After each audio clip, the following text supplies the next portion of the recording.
There we go. All right. So welcome to the big game. I know that everybody sort of weighed in, on the email I sent, but I wanted to let you know, Matt was really apologetic. Like I talked to him earlier, and he was just like, I've been in airplanes, in Ubers, and wandering around for the last 18 hours. He goes, I'm a vegetable lasagna.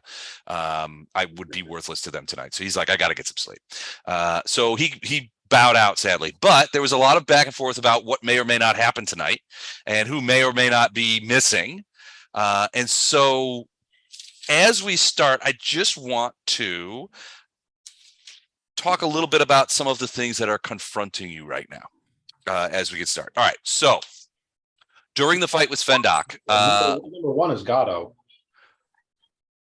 Well, obviously, Gatto's been a problem since, day one, really.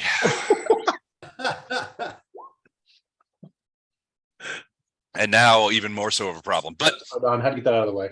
Thanks. But in this case, he's not the primary problem for a change. I think there's a couple of problems, right? The first one is in the battle with Fendok, which could have gone anyway, a bunch of different ways. But you guys ultimately got the better of her. You discovered, but as part of that, she was able to send Fletcher, you suspect, back to the his home plane. And there was some information that got back that Gatto was able to get, that some of you were able to get, which basically led you to believe that Fletcher might be somewhere in Osirian, in that he was surrounded by sand. But beyond that, you didn't know. Now, Ilindar made a call to Arushale and basically said, scry Osirian, and if you can find our guy, teleport over there, pick him up, and bring him back to Drezen so we can pick him up later. And she's like, I'll do it. But Osirian's a big country, and scrying is not what you would call an exact science. So I have a little bit of. You have faith in her? Well, so it could be a problem. But the problem being you don't know how much time. It's certainly feasible that Arushale would over time be able to detect Fletcher. What time frame that is, who knows? And you guys are standing here in this vault, on the doorstep of the Herald, the creature that you have spent this entire book trying to find and potentially rescue. So there's that. Then there was the discussion between Lothar and Gatto last time, which was basically Lothar went to Gatto and said, hey, can Nocticula help us with this? And Gatto was like, let me ask. And Nocticula, at least according to Gatto, basically said, look, I don't know where Svendok's planar tuning fork where that goes to, but some clues might be who she is and what work she does. I mean, that might be some indicatory elements of and who she is. I mean, she's a drow matron mother, right? So she it may be that she has to travel the plains. So there are some there's some things there. Couple of things to note is Fletcher doesn't have any personal spell ability other than what you see. So the ability for him to sort of wrangle his way back is not really a thing. The site you got was desert, mountains in the distance, which does seem to indicate probably Osirian, but it could be elsewhere. Like I said, Osirian's a big country. There are other places that have deserts and mountains. There was no indicative. I have full faith in Fletcher finding a magic user and threatening him if he doesn't teleport him back to where he wants to go. Well, so here's the thing, though. If you teleport or plane shift somebody onto this plane that you guys are on, you don't come here. You come to the welcome areas, right? Like, remember those guys you killed? Yep. Well, that wasn't the only welcome area. There are dozens, maybe hundreds of them, all staffed similarly. Yeah, was that welcoming, actually? Yeah, well, not that welcoming. So, problematic. So that's one problem. Second problem is the heart. So you guys have seen what you suspect to be the Herald's heart, and it is sprouted some sort of blood tentacles that tried to attack Flashheart, but certainly seemed to preclude one from just picking it up and putting it in a sack. There's also the problem of taking the idea of the Herald's heart to its logical conclusion. So you guys figure out a way to get rid of the tentacles. You pick up the heart, you go into where the Herald is, who is now, according to all reports, been completely corrupted by Baphomet. That Herald is not necessarily going to welcome you with open arms. And second, he's certainly not going to sit still while you guys jam his old heart back into his chest and cast a few atonements on him to try and wrest him back from Baphomet. Oh, sure he will. So he's a lost cause. Well, I mean, I don't know. I would think that something like that would require a bit of planning of what to do next, because you're not talking about, theoretically, you just go in there and kill the guy, which wouldn't necessarily be, well, it might be difficult, but it certainly would be simple, and direct. But if you want to try and reclaim him for Iomade, which I'm assuming that both Flashheart and what's her name want to do, that's a different story, and would require a less simple and direct plan, probably, which you guys haven't really talked about. There's also the idea of Bartos mentioned last time of atonement being of him casting atonement or greater dispel magic or something of that nature on the heart to try and get rid of the protective tentacles, which may or may not work. You guys each have the capability of casting one atonement. You don't know. You don't know how many you'll need, frankly, to get it. Your guessing is that if a creature has been personally corrupted by Baphomet, one atonement might not be enough, frankly, to get to the bottom of the corruption and evil that has. We got to save half of them just for Gato. I mean, well, maybe so, and he's never going to atone. So I mean, there's some options there, right? There's also, you've got two glowing doors inside the anterior of the vault, one of which you hope leads to the Herald, but there's two. Which one do you choose? There's also, as Agato pointed out, there's a couple of weapons in there. You also have the weapons and the string, the glaive and the string that Alderpash told you guys that threatening might provoke Baphomet into returning here to destroy you. Now you guys know that Baphomet is on his heels. He's been sent here by Nocticula back to his own plane, and they know that if he is attacked and killed in a year and a day, he will be gone forever. If he's killed on his own plane, he's gone forever. The problem is he's a demon prince, and you guys are the Optimist Primes. That provoking a demon prince to show up to try something might not be a great idea. So I don't know. And it might be that he shows up to help his Herald too. We just don't know. So those are all things we got. That's what we know. That's nothing. I would say our first, at least Ilindar would speak up very, very quickly to say our first priority is to get Fletcher back. So I think it might have something to do with this key thing that we're still not 100% sure what it does. This key thing has to, one way or another, help us get in and out of here, whether it's going to this chick's special little place and then from there going to get Fletcher and then come back there, or if maybe this little thing allows us to just get straight into this place. I don't know what the thing is, and Bardo would be the only one smart enough to figure this out. But Fletcher's got to be our priority. I like being a priority and not having to play a lich again. Right. So this thing you try to figure out how it works and what it does. I could barely hear you. Oh, sorry, didn't have my mic up. How about spellcraft? Would that tell us more about this key? Potentially, yeah. You want to try spellcraft check?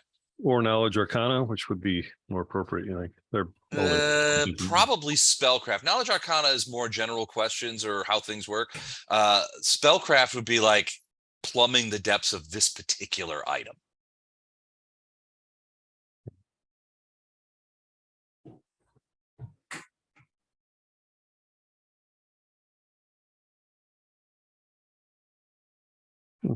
Oh, there it is. 32. It's difficult. I'm going to assume that you go ahead and take, take several minutes as you guys all see Bardos sort of sit cross-legged in the floor with the tuning fork in his hand, and you see the nanites sort of flare a little bit. He's not surging, but sort of as he's examining this thing and plumbing the depths of his magical knowledge and plumbing, trying to leach his sensorium into the thing, to try and plumb the depths of its power. You cannot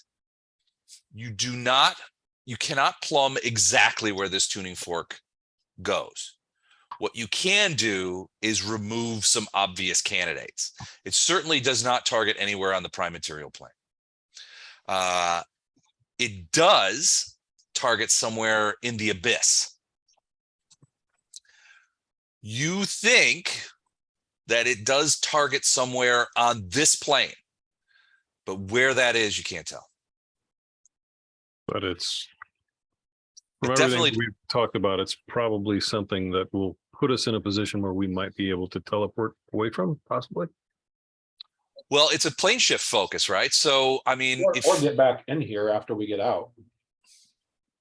Well, that's kind of the hope, isn't it? That it's the tuning fork. If the tuning fork, so.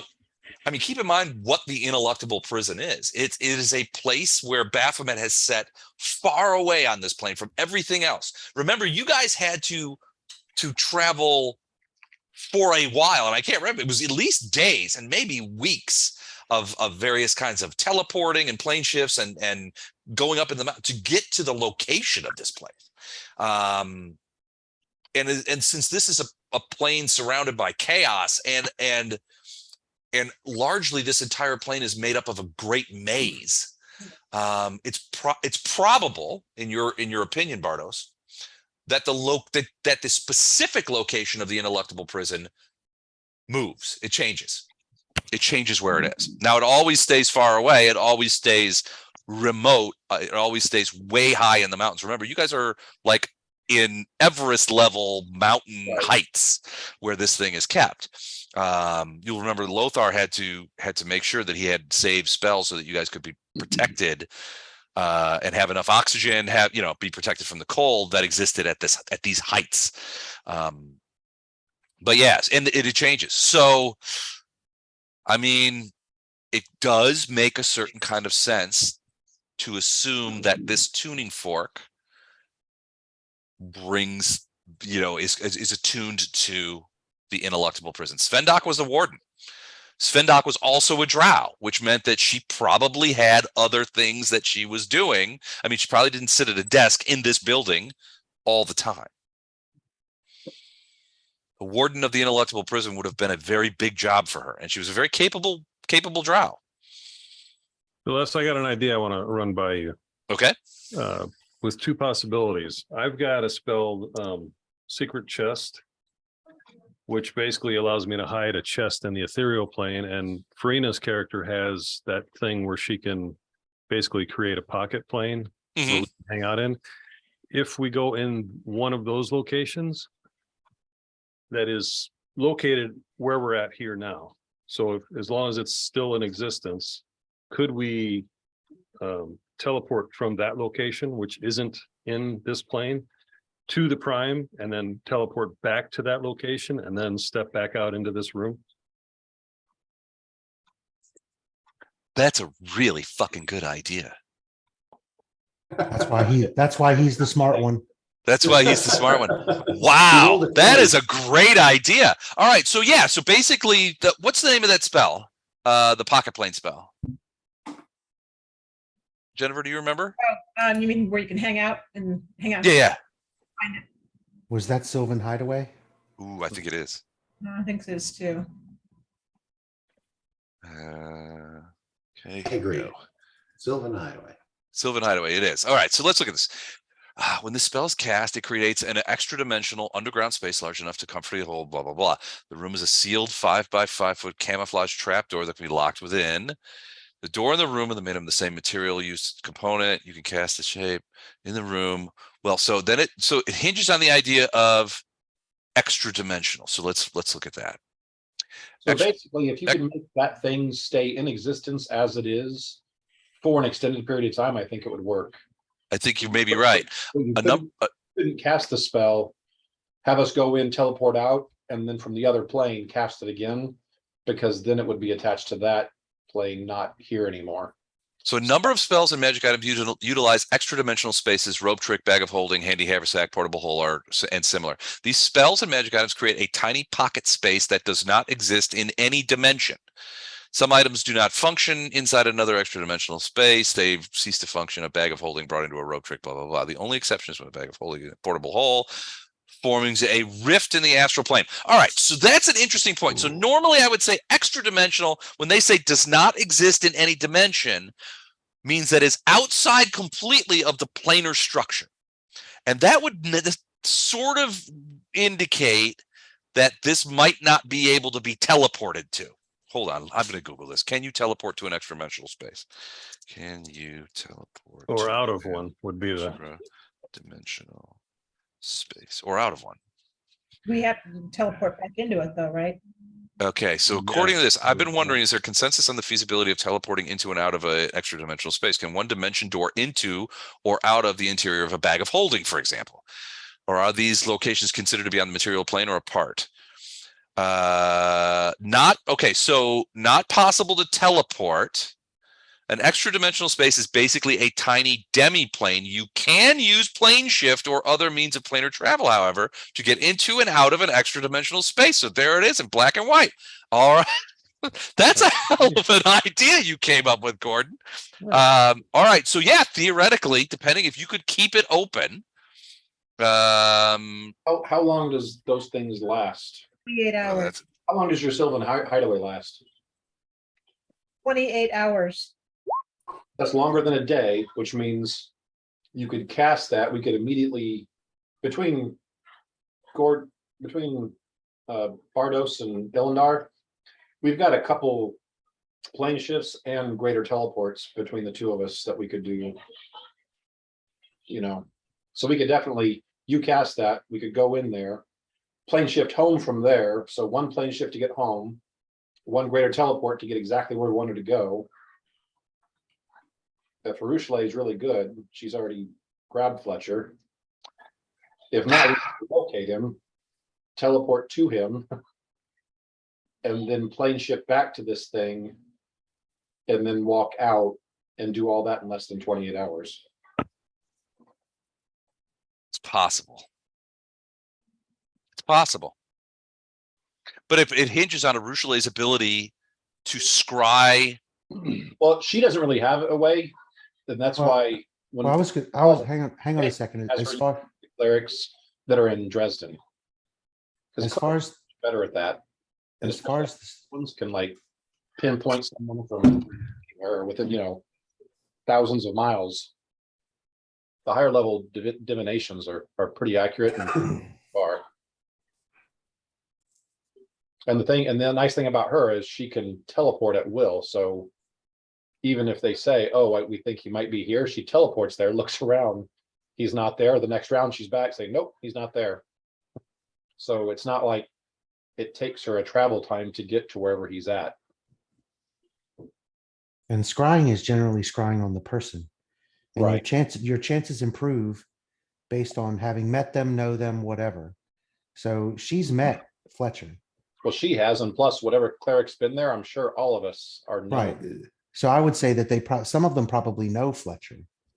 Like in some of the times we've spent in Drezen, Yeah, have it's had possible. conversations. So that would give them a much better chance to scry on him. Now, when they scry on him, the difficulty at that point is to look around him and say, okay, well, where is this location?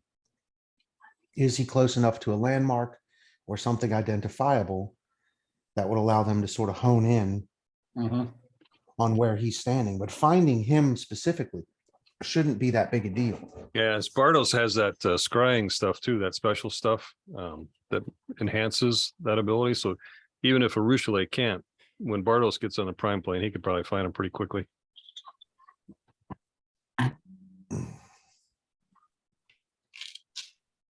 And yeah, I think in my spell list, I think my greater teleport and plane shift take my same spell level. Let me check real quick, but since I'm not a preparation caster, I do it kind of at will. So it's 5. So I've got 3 either greater teleports or plane shifts that I can do each day. I've got 2 greater and 1 regular. And as far as the plane shift back is concerned, back into our extra dimensional space, it allows us to come back here Mhm. or come back and then get out of that and be back in this room. Normal plane shift has a range of error, just like teleport does, unless you use greater. But I have a magic item that allows me to plane shift with much greater accuracy. Okay. And I have plane shift memorized. Well, the plane shift coming to back to the Yeah, Sylvan Hideaway, that's a small little thing. So it doesn't matter where we appear in that Sylvan Hideaway, we'll be fine. Good point. Getting from here to the prime material, yeah, that's a much bigger Well, area. the difference is like 5 to 500 miles. So if we aim for Drezen and you guys have all these greater teleports to use anyway, 5 to 500 miles is not that big a deal. Right.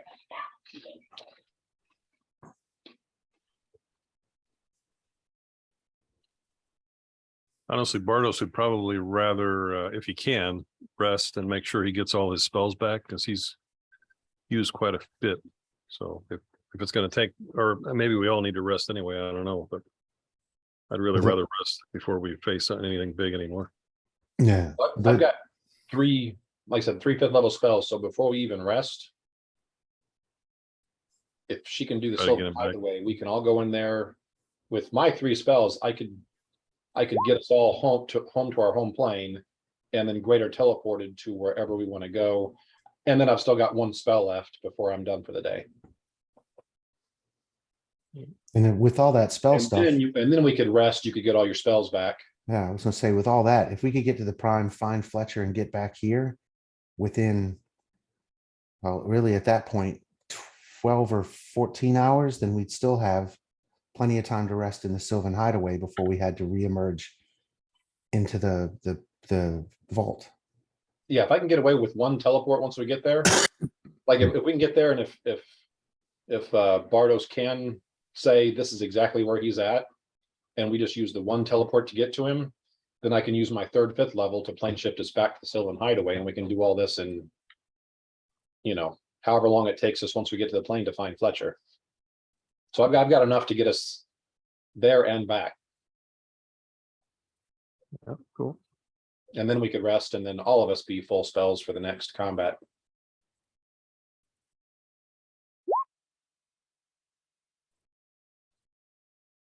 Sounds like a plan. It sounds like a plan that Don and Gordon and Jennifer have all abandoned. Sounds like that they've had it with your guys' macho bullshit. I'm here. I'm having problems. Oh, you just have the thing off. Oh, I thought you guys dropped out. No, I'm still here. We're having lag issues horribly. I think I'm going to try to reboot my internet. So we're probably going to be gone for a couple of minutes because I don't know if it's us. Is anybody else lagging? Has anybody been lagging or having trouble hearing? Mine's been fine, but Don jumped out too, so. Yeah, I think I'm going to try to reboot my internet. Don sent me a thing. He said his internet dropped off. He's going to be back shortly, but so far he hasn't shown up. So Are we really rebooting? Seriously? Yeah, I'm going to reboot the I internet. have to undo a whole bunch of stuff I got going on, Gordon. You can't just All dump. right, well, let me know when you're ready and I'll do it. here comes Don. So we have to stop talking about him? Yeah, I guess. So lame. Why would now be different than any other time? Oh, wait, he's back. Right there. Why do we have to stop? It's a lot more fun when he's here. It is kind of a lot more fun.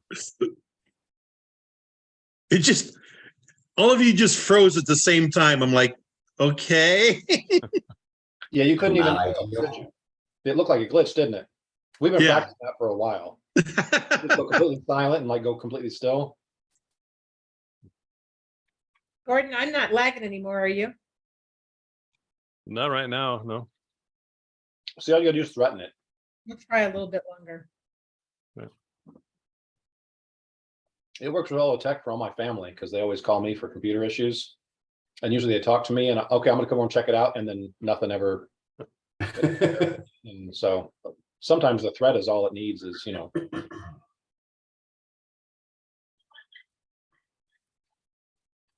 Was Gordon and Jennifer having issues also? Yeah, we were. Yeah. Why our video was off. Les, I'm just taking what you did and I am faster at. Adding 5 to everything, that's probably the best thing to do. Now I'm just like, there's no real way to do it in the TOS sheet, so I'm just getting Oh, it done. I can, we can modify stuff, Jennifer. I Yeah. can look at it. Gordon's a genius. So He I can- want to be If able I to. can't figure it out, Mike can. I had to take out a lot of stuff because it violated a lot of rules, but yeah, I think we're close. Hold on. Okay, Ilindar. Hold on a second. Yes. So I'm assuming before you act on that, I'm assuming Jennifer that you guys agree that to build the Sylvan Hideaway and maintain it for 28 hours and hope that things happen, or try to make a few things happen.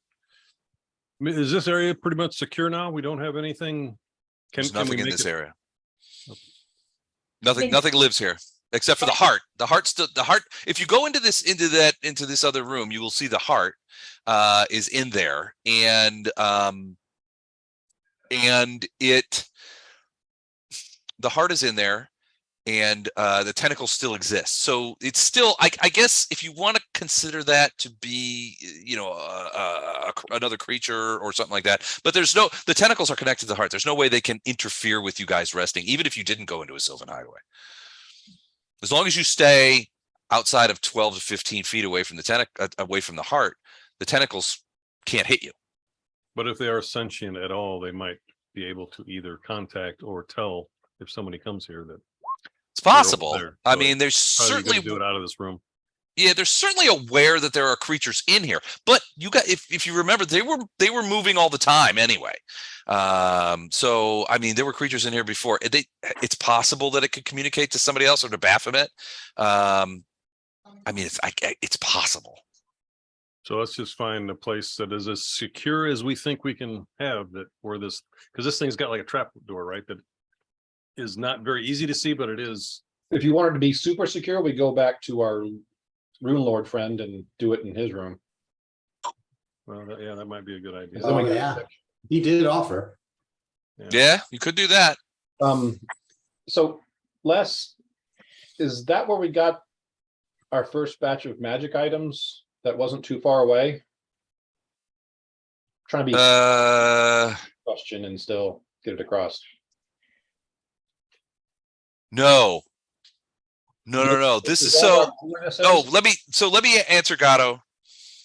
The other question I have is, we haven't, I think maybe we shouldn't mess with Baphomet stuff yet, because if we're Let me gonna spend like 12 hours or 24 hours doing this, we might want to leave that stuff be until we Yeah, are all back together.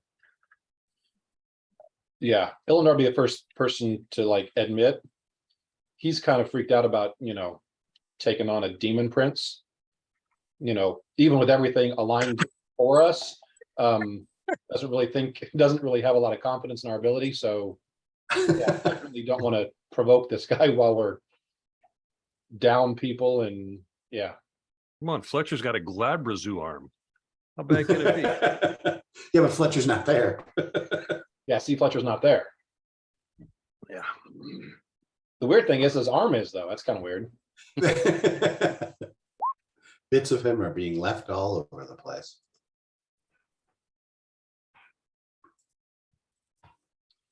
Hold on, Elendor.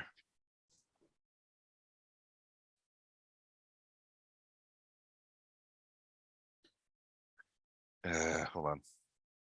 So that's not the place that we went to outside of the main area. That was like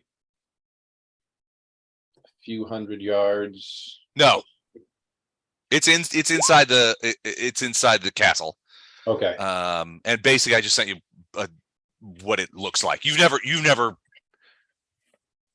Have we ever you been- may have seen it. You've certainly never been in it.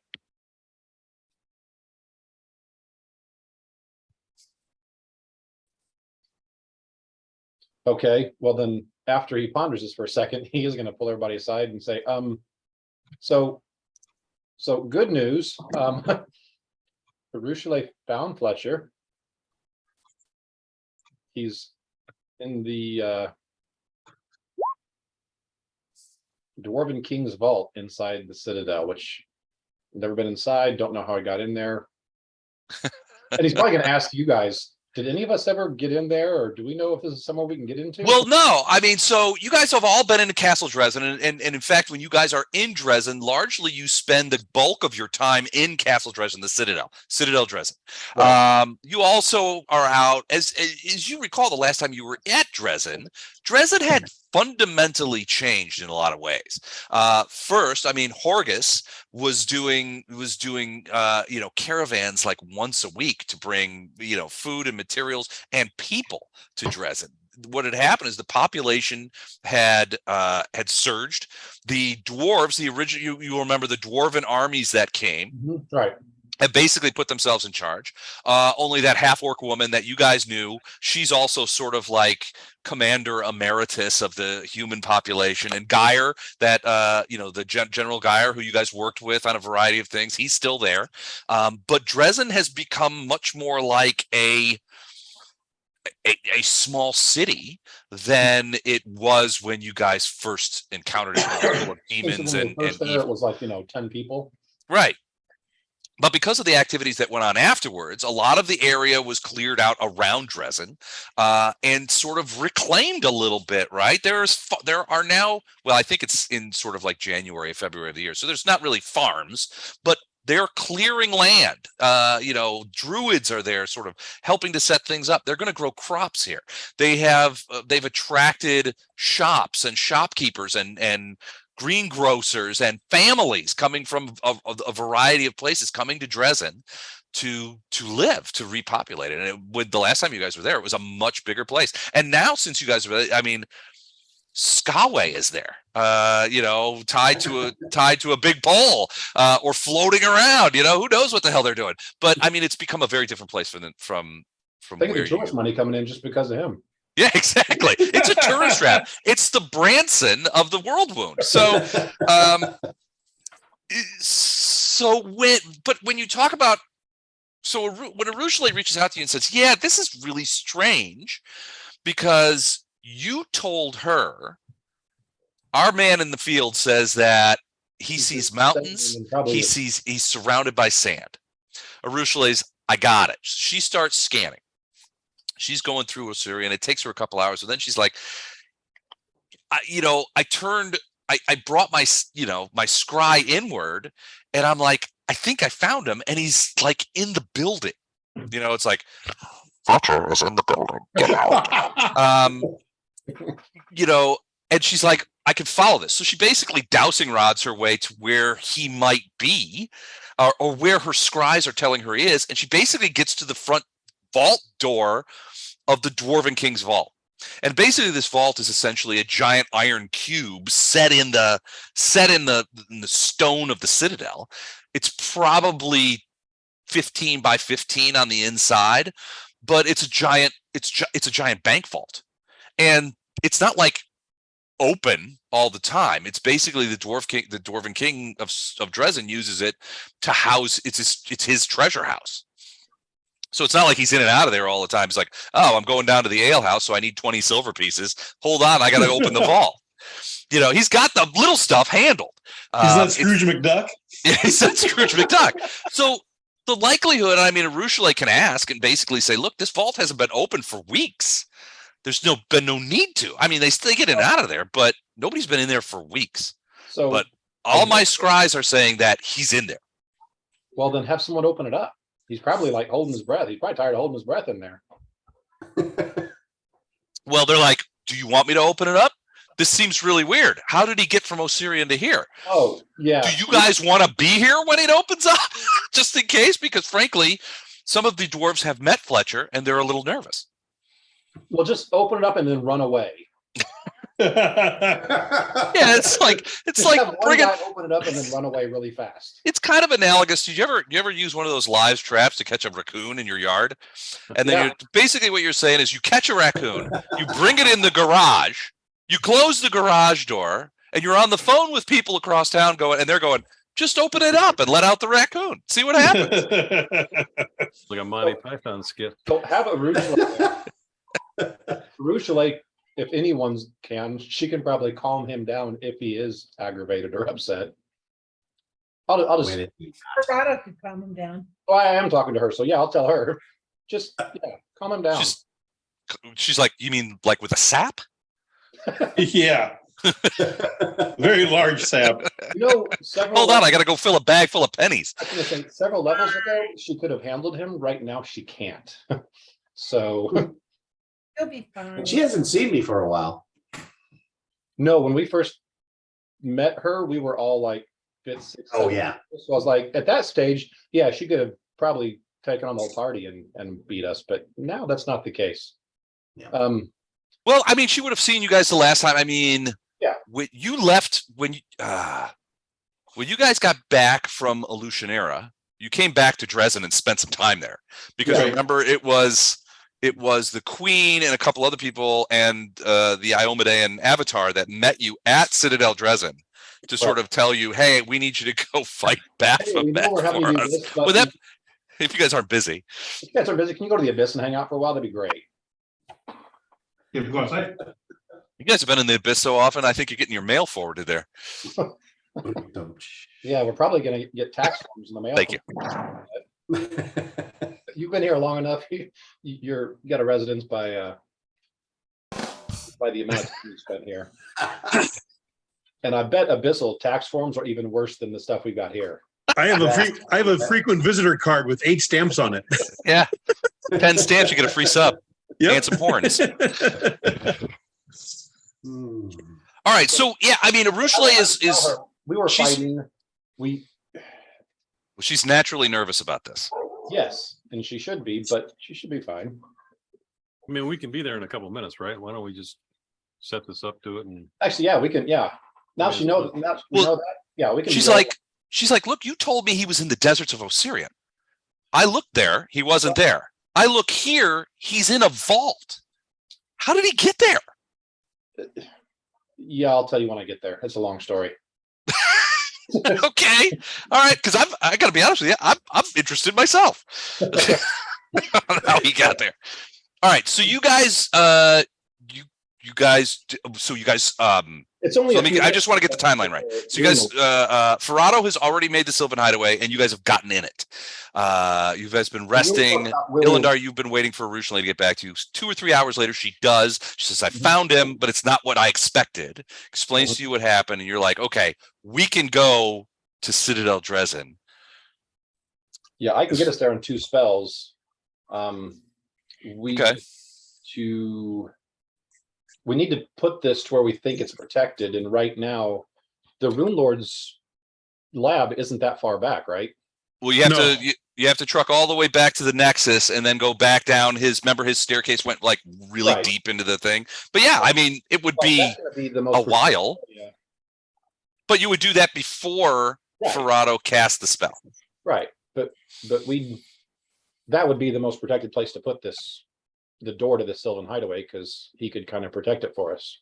we can do that Sure. while we're waiting for a response anyway. We're gonna have a couple hours anyway, right? From Yeah, we would have done this. Arushale. It would have been 2 or 3 hours. Yeah. No, we would have done this. We would have had this plan of whenever we hear back from her. So we probably would have already made our way back. We wouldn't have touched we wouldn't have touched the heart, and we wouldn't have touched the 2 items that are Baphomets.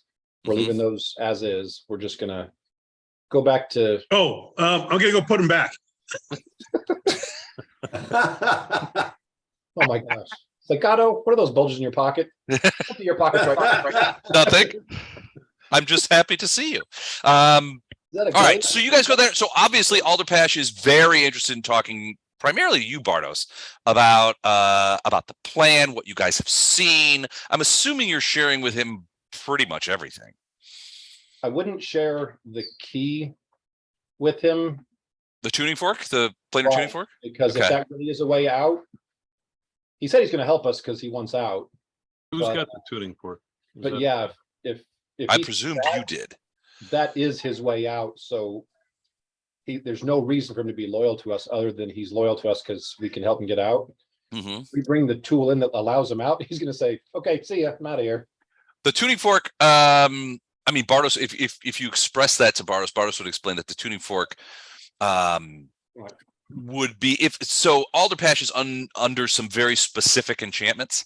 Oh, The tuning fork wouldn't help him escape. okay, all right. But Okay. yeah, he's very interested. I mean, you guys can share that with him or not share that with him, however you like. If he can't use it to get out, then yeah, I'd share it with him. But yes, he would be very interested here. You know, anything that you guys tell him about, you've killed Svendak. That is an excellent thing. That kind of thing. He, as you tell him about the fights and that kind of stuff and about some of the things you do, he nods very much approvingly. He's like, with each of Baphomet's servants that you kill, the chance of Baphomet returning here to take his own vengeance upon you increases. He goes, I can see it. My calculations can see it.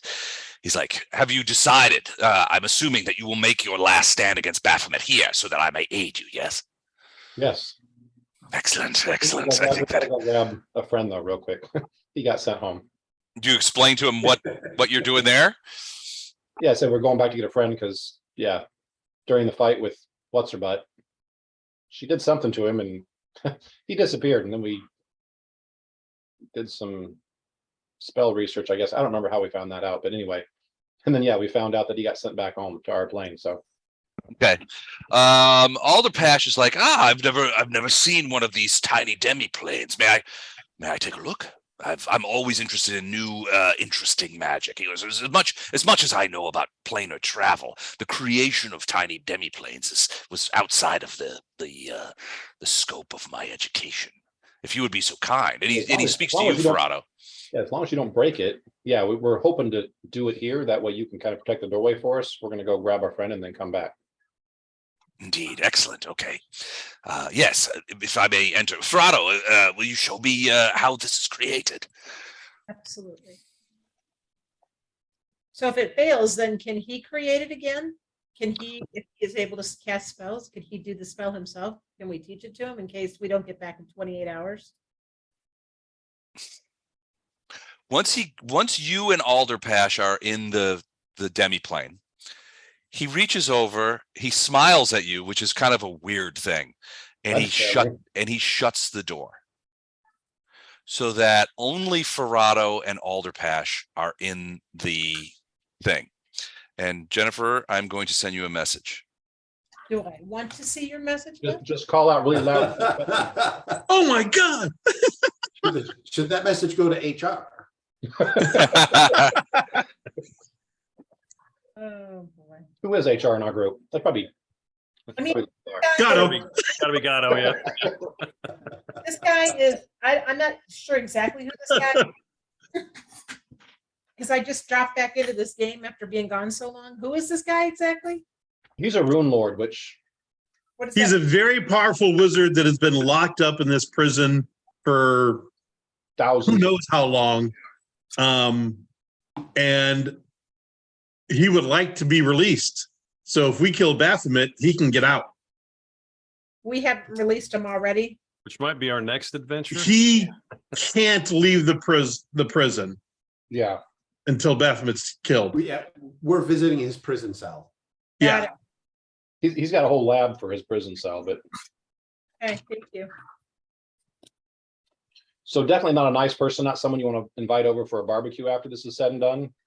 But we're kind of going with the whole enemy of my enemy is at least kind of my friend right now. Okay.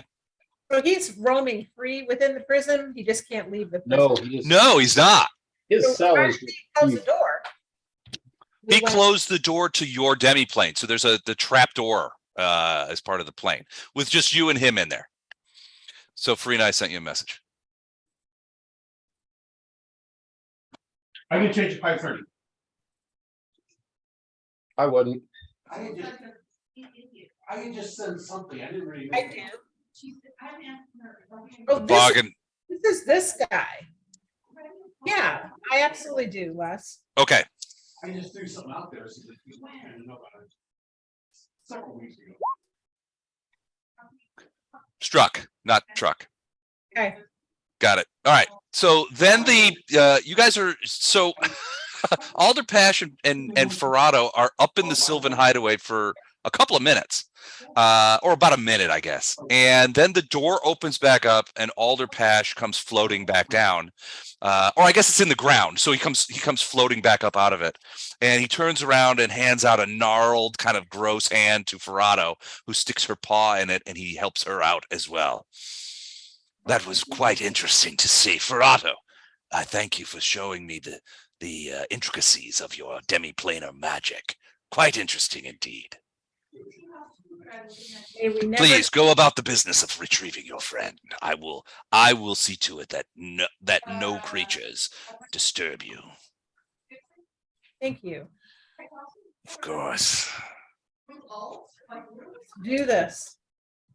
All right. So the Paladin. Sylvan Hideaway only holds a couple of people. It is a maximum. Okay, so 2 creatures of any size per cast, but maximum 12. So yeah, if you guys all want to go in there, you can.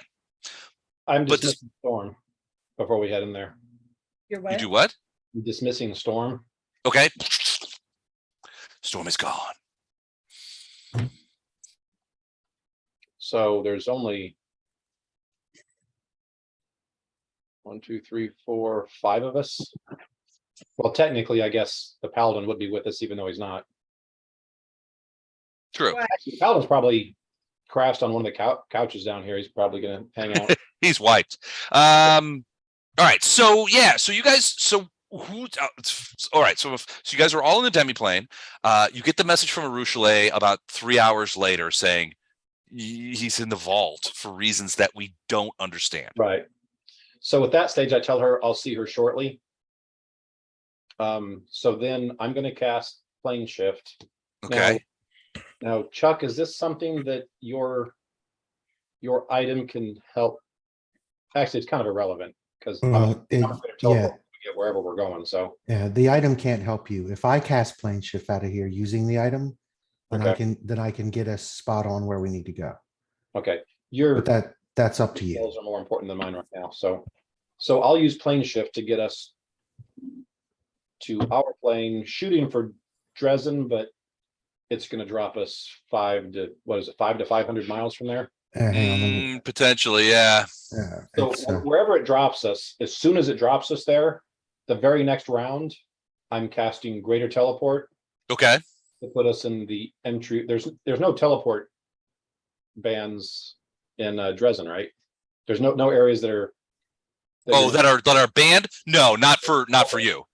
For some demons, there are protective elements that are demon specific though. Okay, so then my next round, as soon as we get to wherever it puts us, Mhm. is Greater Teleport us into the courtyard, or somewhere like right in the front door of Drezen. Mhm. So just put us all right there. All right. You guys arrive there, and you're surprised to see. I'm assuming that you try and you go to one of the main rooms, and I'm also further assuming that you let Arushale know that you're coming, that you're on the way. Yeah. So when you get there, she's there, and she's like, "Oh, Illy," and comes running over, gives you a big hug, and kisses and that kind of stuff, and you can feel your life force draining from you as we speak. And, No, I can't. no, you can't probably, but also there is the half-orc woman whose name escapes me, General Geyer, and the dwarvish hetman, the guy in charge of this place. And I'll do pleasure, shake hands, yeah, that kind of stuff. yeah, and they're like, Arushale has told us a very interesting story that has caused you to come back. We're a bit nonplussed, and he'll say, "Look, we use this vault for a variety of things, but mostly it just holds our dwarvish treasure, various kinds of things. It's not a working vault. We're not in and out of there every day. I don't think there's any danger of your man being, should he actually be in there, and Arushale being correct. I don't think there's any danger of your man being suffocated or anything like that, but it is a very strange thing for anyone to appear in there. I am certain that your man Fletcher has never seen the inside of my vault. There's no way that he personally could have teleported himself into it." Oh, no, that was Miss What's Her Butt that runs the prison where we were at. Ah, Miss What's Her Butt, yes. I have no idea. We've heard No of it. idea what you're talking about, sir. But I assume it's all sorts of crazy planar shit that I just simply don't know about. So let's carry on, sir. Yeah. So can you take us there so we can Indeed, follow me. open this And up? so you guys go down into largely the bowels of Citadel Drezen. Now, Citadel Drezen looks even more different now than when you guys were there before. And, it's been tarted up and that kind of stuff. And, all of the demonic stench has been aired out and that kind of stuff. But you guys go pretty deep into the Citadel. And eventually you go, this way and that, and there's guards and that kind of stuff that you have to pass. And but you guys hit their bricks, and eventually you come to a large iron door, steel door, with a big wheel on it, and a set of keys, and then also a combination. I mean, this is a vault of note. It's a vault that only dwarves would see as being, this is the sort of security we need for our dwarven shit. He goes, "This is the vault." He says, "Gentlemen, I need the keys." And then a couple of dudes come piling up, and they have various keys. He's like, "If you'll stand back so that I may do the thing." Gonna say a couple of dudes come up, they reach for their keys, and like, where the frick did our keys go? And "Where's my key?" No, they don't do that. They have the keys. Everybody who's there, give me a perception check.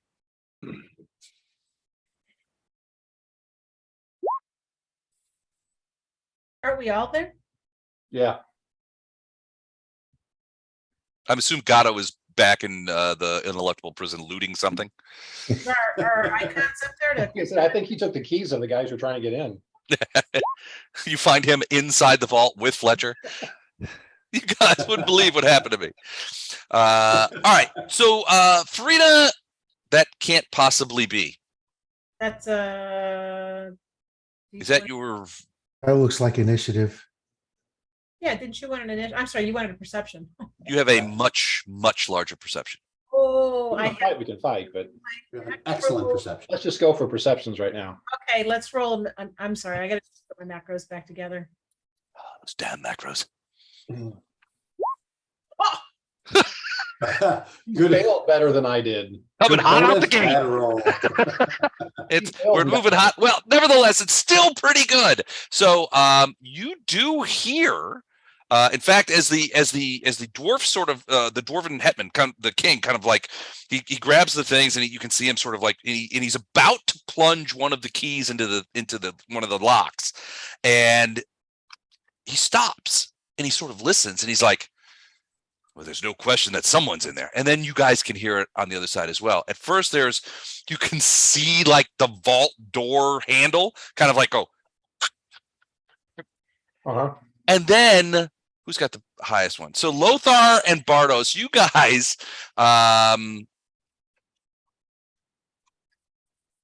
hear very faintly and very far away a sound that a noise that sounds suspiciously like Fletcher Cursing? swearing. Yeah. And you also hears like maybe some scratching on the other side of the thing. But I mean, to get through a vault door, the scratches are, I mean, you hear scratching. What probably is going is Fletcher is using his Glabrazoo pincher hand to try and peel back the metal and open the door himself. And give it enough time, he might actually You succeed. might actually do it. Bardo says he's swearing in Elvish. He's pissed off, guys. We gotta get in there fast.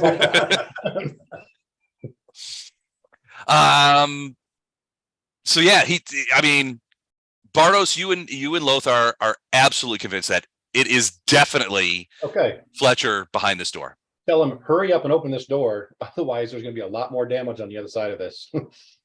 Gentlemen, Open this door, the less he's going to damage it. the king kind of turns around and says, gentlemen, and you see a bunch of guys that were behind those guys, maybe a half dozen guys. You see several of them unlimber axes and a front, like 3 of them, like sort of unsling heavy crossbows and sort of crank them back. Tell him, back up, guys. We got this. And the king looks to you and he says, look, I trust that you know what you're doing, and I trust that this is your friend. But that's where my trust ends. We need to make sure that that there will be no damage to any of your persons or ours. I'm not sure what's in there. I hope it's your friend. Okay, tell you what. But it could be a raccoon in the garage. I said, put your stuff down, and I'll pull Storm in. I'll say, Storm can hold him for a little bit, because she's like the size of an elephant with wings, so she's kind of a monster. She'd be kind of like, I don't know, she might be a little cramped in here. It's not a huge place. It's built for dwarves. Mm-hmm. Oh, if there's no room for her, then yeah, I wouldn't pull her in. But let me see what he thinks. Hold on a second. she's huge, so whatever size that. He thinks for a moment, nods to you, and says, Storm is known to us. Gentlemen, back off 10 paces. Do not point your weapons in this direction. We have friendlies here. He takes the keys, and you hear him jam it in the lock. Clink. The second one, clink. Third one, clink. And then he goes, if you'll excuse me. Spins the dials a couple of times, stands back and says, the vault is yours.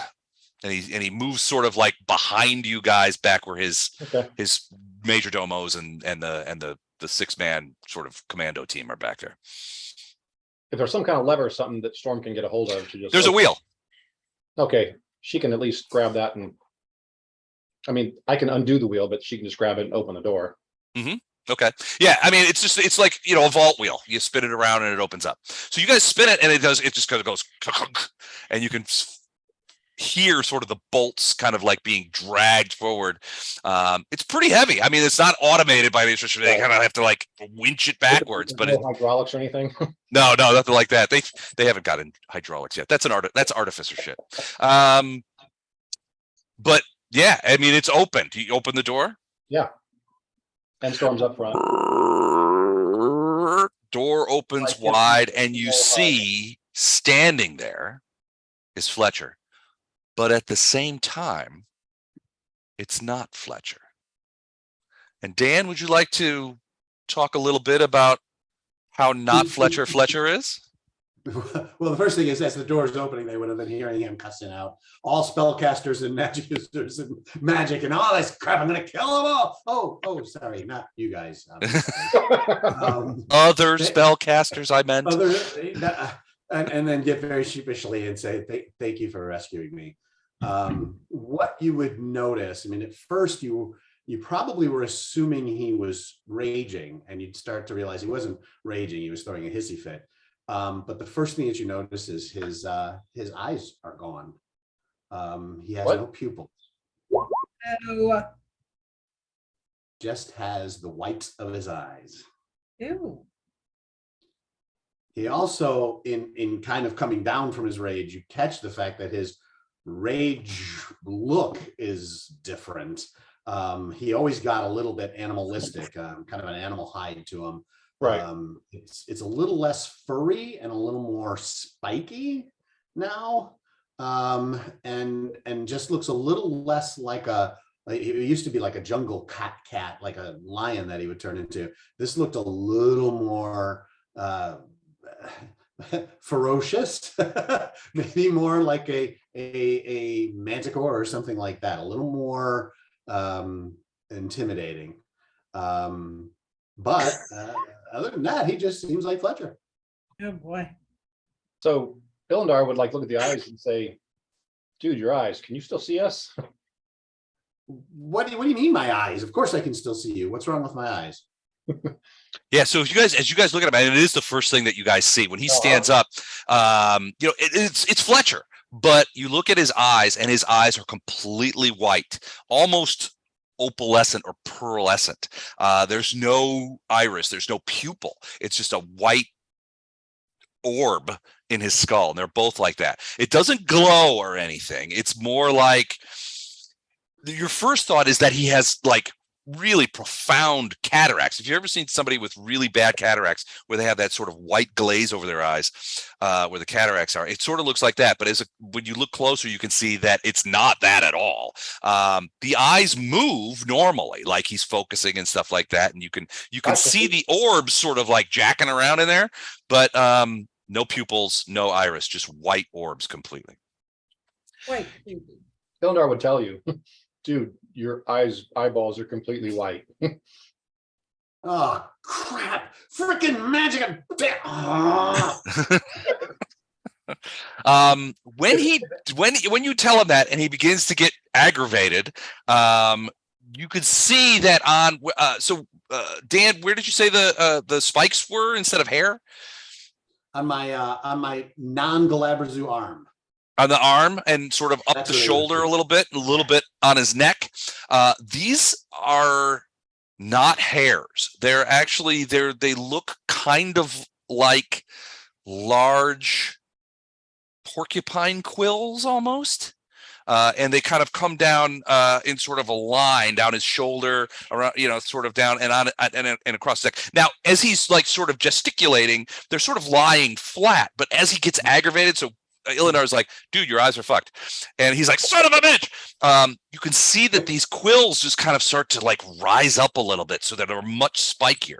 Bumping into him would not be great. Would Be unpleasant. Storm does like reach her head down to nuzzle him and say, if it's any consolation, I better head off.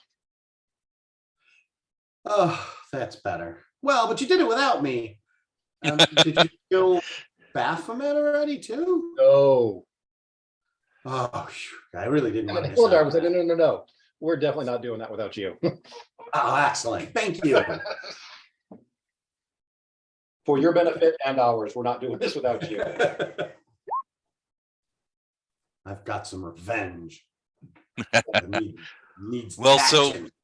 So I guess, Fletcher just sort of walks out of the vault. You guys can see in there, it's lined with shelves and chests and sacks and stuff like that. Doesn't look like he's been delving into other people's money, which is probably good. The dwarf is kind of like, what's going on back there? No. He just kind of comes walking out. So what do we do now? Let's have a nice like home cooked meal here, and then we'll head back. get you a pair of glasses. Hey, Les, Bartos is going to do a knowledge arcana to try to figure out what the hell happened to him. Sure. Actually, I'll talk with the half-orc chick. She's the one that's in charge here, right?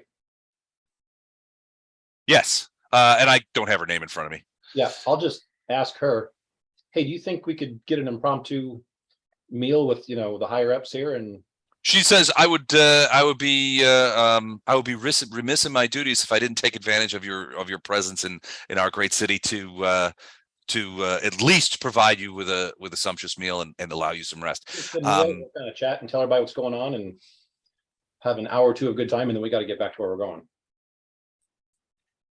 But that yeah, absolutely. Well, she'll see to it. She sends off a couple of runners. She's like, we'll be ready in an hour. Awesome. So that way we can kind of give everybody here an update of what's going on. Actually, this wouldn't be a bad time. I don't know if I really want to mess up game time with it, but since this is like a city, if there's any magic items stuff you want to place orders for, or any probably mundane stuff you want to buy, is it out of the realm of possibility that there might be some magic stuff for sale here? That's a question for you, Les. What do you need? What are you thinking about? I mean, I'm just saying while we're here. Holy Avenger. Yeah. Holy Avenger. Plus Holy Avenger. Couple of artifacts. I would like to find out if there are any items that can carry spell immunity. Spell immunity. Well, I mean, it's a cleric spell. So yeah. No, I get it. she would probably tell you is like, look, certainly something like that could be made. I doubt that we have something like that just Right. laying around. Most, Right. and she's like, you know, if you're not interested in like potions or scrolls or something like that, which we can provide, but most everything else, I mean, rare magic like that is in use. I mean, these things get made, they get distributed, they get made for specific reasons, distributed to specific people, and used in specific ways. Certainly, we have the capabilities now that Drezen has grown to construct sort of these things. I mean, for you guys, we can make this happen, but it'll still take the time it takes to make the item. Right. No, I was just thinking we should probably get Fletcher something that makes him immune to dismissal. Fletcher would like Mind that. Would control. hurt, I tell you what. He does seem to step in that bucket quite a bit. Yeah. Well, and his will save is apparently for Shakta. So Well, he's a single class martial character. I mean, melee character. That none. I'm not saying it as an insult. I'm saying it as protection. He I'm not gets taking sent. it personally. He gets sent back to the primaterial plane with some nasty frequency, and we don't need that. So we need to put on his person an item that's a free teleport to Drezen card. Put the card out, get it. Boom, Like on a chain, Yeah. it's pinned to his armor. If found, please return to yeah. Citadel Yeah. Drezen. Yeah, if found. Yeah. hits the button, and he's there, and then he just sits on a bench, all depressed looking, waiting for us to show up. Okay. Again. I still think the preemptive would be better than the post-emptive, if that's even Okay. a word. But the post-emptive is a lot more funny, so let's go with that one. Okay, whatever you guys think. I can just cast Dimensional Anchor on him. I mean, Yeah. It's just a permanent. And just keep him here. Yeah, That's probably not a bad idea. Cast it on enemies, we'll start combat with cast it on him. yeah. yeah, right. The other thing, you said that there's a garden or food crops or field or so, they've done something as far Yeah. as that. Well, it's early in the year and you're in the north, so nothing's sown yet. But this summer there will be crops. I'm not worried. I don't need there to be crops. While everybody else is doing the dinner thing, Lothar is going to go out, even if it's just a barren field, and go sit in the middle of it Just to get back to nature. and try to get the foul stench of the abyss out of his lungs and Gotcha. Okay. and speak with Erastil, since he feels much closer to him here, especially in what would be a farming field. Sure. Absolutely. Ronald's going to pick a spot somewhere far away to leave him alone, but at the edge of the field, and to enjoy the fresh air and keep an eye on. You're surprised at how you guys are both a little taken aback at how pleasant the area around Citadel Drezen has become. It really has become, to your eyes, a much nicer place. It used to be a demon infested dwarvish hovel, but now it really, has become a place of people and growing things, and not just growing things like plants. I mean, there are animals in the fields. You can hear the, sheep bells ringing in the distance, and you can see people going back and forth. There are shops open. Some of those shops remind you, Ferrado, in your distant past of your uncle's shop. All of those things. You may even step into an alchemistry shop just to take in the smells of the herbs and things like that, recognizing this herb or that herb. In the short hour to hour and a half before dinner, does anybody else do anything specific? And Bartos, I sent you a message about your knowledge arcana. Lothar wants to find a shrubbery. A shrubbery. A nice one, and not too expensive. About this tall, squared off at the top. I just want to go. I know that there aren't many large trees here, and they've probably been cleared for crops anyway. But he's a nature priest, so he's going to get back to nature. Well, there are other Arastilians here, and certainly they will have planted. I mean, if you make your way over to their temple, which is sort of like on the outskirts of town, as typical, you will find that they have planted, and hasn't got very far yet, but they planted a grove. And someday, I mean, they've planted this far north. It's going to be larches, pines, birches, spruces. It'll be trees of the north, but even then you can see the beginning of trellises for cold winter grapes to make wine someday, sweet wines of the north and things of that nature. They've already begun that work. So I'm gonna go find a sapling and hug it. There you go. Perfect. Gatto and Bardos, I've sent you both messages if you have responses to that. Fletcher, I mean, you are released. I mean, from the vault, which is refreshing. It's something that was, frankly, pissing you off. The smell of good food and ale obviously appeals to you. Being back in Citadel of Drezen, but you find that as you walk through the halls of the Citadel, the people that aren't scampering away from you are staring in sort of a weird sense of disbelief. And then scampering away from And it. then scampering away. You ever seen a dwarven warrior scamper? It's an ugly, ugly sight. But yeah, I mean, people are sort of shying away from you in the hallways. And I don't know if that's something that bothers you. Probably not. I mean, you're by nature sort his of whole life has been people sharing. Yeah. But you had kind of thought that you had found your people here, and frankly, it's not so much. I mean, honestly, you got I hate to say it, but you got a much better reception from the denizens of Illusionera. Because I look like them now. Well, a little, yeah. I mean, He's traveling. yeah, kind of. I mean, a little. He would grab some food, but he would most likely not eat it in front of everybody, knowing that he's being. Well, it sounds like it's going to be a private dinner being sent. You guys, the higher ups of Citadel Drezen, some of the more important political leaders, that kind of thing. I imagine they're going to try to be welcome there, so he would say, "Can you have something to go?" Yeah. What do you got in the back? Anything raw? That'd be perfect. Yeah. Say, but he wouldn't obviously push it. Right. Ilindar, I'm assuming that you are going to hang out with Arushale for the hour that you have, the hour and a half that you have. But then, yeah, he is going to go kind of hang out, catch up with her. I think it's going to be more like 15 minutes, but that's. It's been a while, so it's gonna be like 6.5 minutes. 6.5 minutes, yeah. So you were going to say 6.5 seconds, actually. So it's not like our Steve's campaign where we're 18 seconds or 12 seconds. 12 seconds of 12 excitement. seconds. 12 seconds. It's not gonna be quite that bad, but probably not far off. Bardos, what about you and Gatto? I'm assuming, and Ferrado, you're there as well too. So, you've already gone out into the fields to get a breath of non-abyssal air. I imagine that's important. Here you, Jennifer. Bardos is going to focus on Oh, you guys Fletcher. Is that better? Yep. Perfect. What'd you say, Bardos? What are you going to do? I'm going to focus on Fletcher because I'm not necessarily concerned, but I'm just interested in what happened to him. I want to find out how he ended up from the desert in that vault and what extraplanar creature did this to him, if he has any information or knows what happened to him.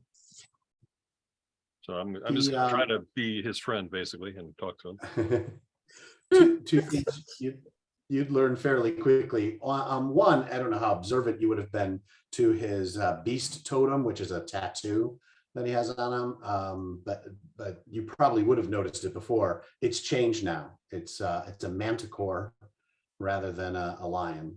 So if you are looking at getting it at least close to him, you'd notice that. He is utterly confused and dumbfounded by what happened. What he can tell you is he was disappointing to himself and very embarrassed to admit it, throwing a hissy fit when he got teleported out and screaming for that he was going to kill all mages and they needed to send him back now and send him back.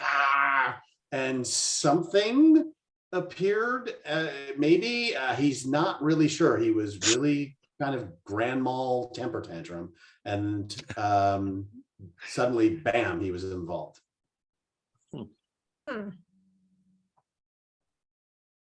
He suspects someone heard him and aided him, and that it might his fit might have been interpreted as a request. And you were originally Close enough. Where did we say, Eleanor? Where was he originally? Where did we decide he was? The mountains of Assyrian. Assyria. Yeah, we You thought thought it might be a Osirian. He was surrounded by sand. It was very hot, and there were large mountains in the distance, which reminded you guys of the deep desert of Osirian. So manticores and Assyrian, Les, would that be knowledge or knowledge nature maybe? Knowledge nature would give you some indication of manticores.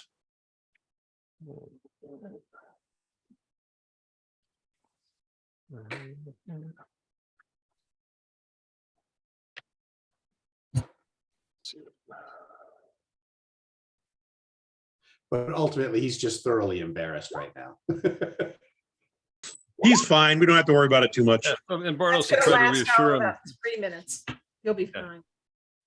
I've come up with an idea, Fletcher, that I think I can stop this from happening to you, so you don't have to.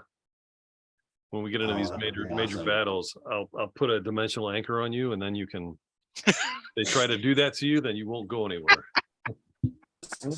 Excellent. How does that work? But don't I have to be anchored to wherever we're at? To the plane, not the Yeah, spot. to the plane. Yeah, Okay. it won't allow you to be plane shifted anywhere else. Yeah, it's not like tying a cinder block to your ankle. Yeah. Okay. Well, see, he wouldn't know the difference. which Fletcher wouldn't even notice if that happened. Yeah, probably not. Why do these people keep falling down behind me? What the hell's going on? All right, so Bartos, that's knowledge nature 30. All right, so yeah, you do know a little bit about manticores, frankly. But the deep desert of Osirian is not where manticores live. Usually they are they prefer much more verdant areas, usually forested hills, or there are some cases where they prefer swamps or fens, for example. They are not typically found in the desert, and they are not typically found in Osirian. Do my enchantment eyes? detect He's fine. Don't worry about him. with Let's him? get going. Is he enchanted in any way? There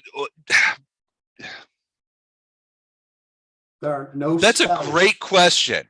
No, he's not enchanted in the normal sense of the word. There's loads about him that has magical Yeah. auras to it, and he's wearing tons of magic items, but no spells. Well, I mean, and honestly, Bartos, this could probably be said for most people. I mean, if you look at Ferrado, she's not enchanted in the traditional sense by somebody as an outside force has cast upon her enchantments, but she would radiate a shitload of enchantment magic along with a shitload of other stuff. I mean, and to a certain extent, Fletcher is similar in that he radiates various kinds of magic as a creature, as well as the things that he bears. Both of them would. So it's kind of a difficult question, but to your eyes, it does not look like Fletcher is being unknowingly controlled or otherwise mind affected by some outside force. So Bartos, I think Bartos would think that this is manipulation by something much more powerful than us deities and something like that, that is trying to help us do our complete the path that we're on right now. So that's what I think Bartos would interpret this to be, is that we're being influenced by outsiders who are our friends, essentially. It's a nice thought. That's what I'm thinking. I like your optimism. If you want, I can roll you something to see if that's like a sense motive, to see if that's a correct assumption, or Iomade is butting her nose into our business. I guess it's her business too. Well, I mean, Lothar would mention, I mean, it's possible, certainly possible that Bartos is correct. Frankly, Bartos has been nailing a lot of things. So he's a pretty smart dude. He came up with that. He's read the module. He's read the module. No, he came up with that Sylvan Hideaway thing, which was absolute brilliance.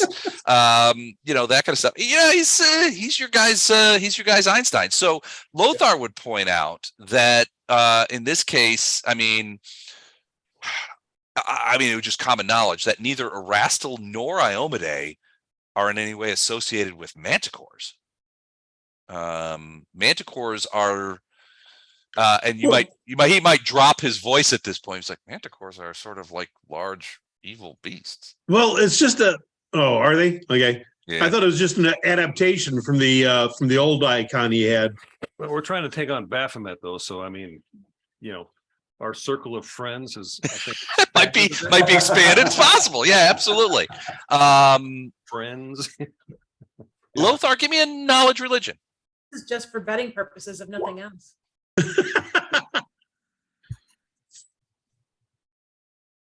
Well, I'm did you glad roll? we're getting rid of our bad rolls now.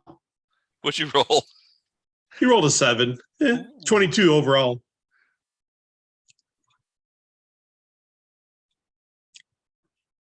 Okay, hold on a second. I gotta check something. He thinks it's Caden Kalian. Yeah. It's Caden. Are you on mute, Chuck? Yep. Okay. I didn't I got figure you guys knowledge wanted to religion. Chuck, listen to me crunch peanuts. So Lothar would know that manticores as a race of creatures do not specifically have a particular deity that they worship. Largely from what he knows, their religion is largely what religion they may or may not have is largely regional. Often it is associated with at best semi-deities, and often as not, and this is why as an Aristotelian, he knows, is because a lot of times they will align with sort of evil fae, powerful evil fae, evil nature gods, blight gods, that kind of stuff. Things that would find themselves naturally in conflict with followers of Erastil. That said, manticores are rare. And it would, he's like, look, I'm assuming Lothar would be like, look, well, we'll take our benefits where we can get them. I don't know that this is a massive benefit to Fletcher to have quills now on his good arm, but and no pupils, but who knows? You never know. But yeah, manticores don't have like a specific religion or a specific deity that is only for them. Well, and as an aside, I'll let Bardos know, as I've done before, when I have the opportunity, I'll ask questions and try to find out if he's okay or if he needs our help, just like before when he had the rage incident. Okay. I would leave those answers up to Fletcher himself.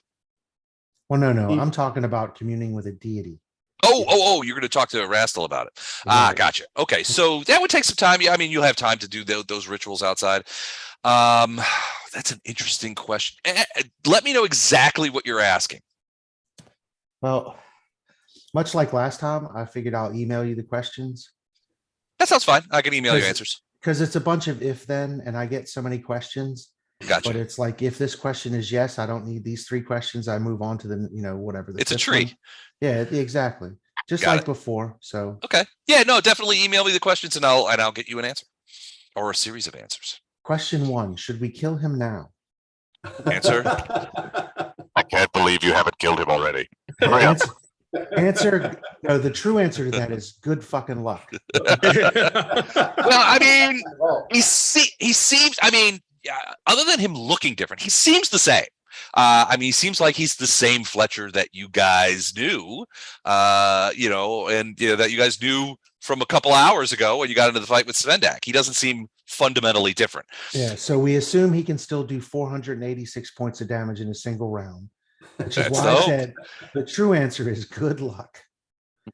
But yeah, I mean, he seems well, as fine as Fletcher ever gets, but he doesn't seem personality wise, he doesn't seem fundamentally changed in any way. It's his physicality that has changed, and he seems and the other kind of is, like it's not like he doesn't realize that it's happened. I mean, he doesn't see his own eyes, so he doesn't know what they look like. Right. Well, the other thing is, I'm not asking about his physical. I wouldn't be when I do. I won't be asking about his physical nature. If he's made choices to follow this path or that path, those choices are up to him. Right. The only thing Lothar has ever asked about are things concerning his soul. Mm-hmm. and whether or not he's in danger for something that he didn't pick. Right. So that's why I said I'll write those up later, and we can deal with those later. For now, the assumption is it's our buddy Fletcher. He's made some decision or made an agreement somewhere, and Or Well, he certainly hasn't described anything like that. He says, I mean, the way he tells it, and I'm recapping from what Dan actually said, was like, I was fighting Svendak. I found myself teletransported to a desert. I was so angry, and then something happened, and I found myself then in this vault, and then you guys were there letting me out. yeah, no, I Right? get Is that more or less what happened, Dan? So Yeah, the only other piece I think you would say is that he was screaming in Yeah. anger and screaming to be sent back and screaming to be rescued, right. but he doesn't know whether that had any impact or not. But just like from Lothar's background, Lothar said some stuff in the heat of battle. Now, it's not that he didn't mean it, but it was said in the heat of battle. Mhm. And a god took notice and said, okay. Yep. And an agreement, you asked for it. an agreement was You struck, asked for it. which is why his strength and con are crap. But so that's and why he doesn't accept any magic that will improve either of them. So it's one of those deals. You scream to the heavens and the heavens answered. Is that good or bad? We don't know yet. So Yeah. Right. But it's That certainly, would be he his certainly take looks on it. different. yeah. So at any rate, All right. Well, you guys, if nobody's going to do anything else, do we have time to rest and recover spells, or do we need to get back to the hideaway and do that there? it depends. well, Bartos, was that 24 in response to the message I sent you? Because we don't want to risk not being able to get back to the hideaway. No, it was the obviously. same. It was a knowledge religion, same that Lothar was doing. Oh, gotcha. Okay. that. So the only thing I would be nervous about is knowing that time behaves different. I don't know where the spell is going to be basing its time from. No. And so either way, I know if we just spend 4, 5, 6 hours here, we're fine. But if we get past the halfway mark, depending on where this spell is bound and if that's the time it's using, we know it's about a 2-to-1 ratio. So we it's should possible the spell could only last half the time if we're here.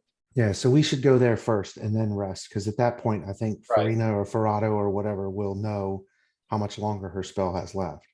Right. Right. But yeah, so that's why I thought we'd do this, kind of catch up.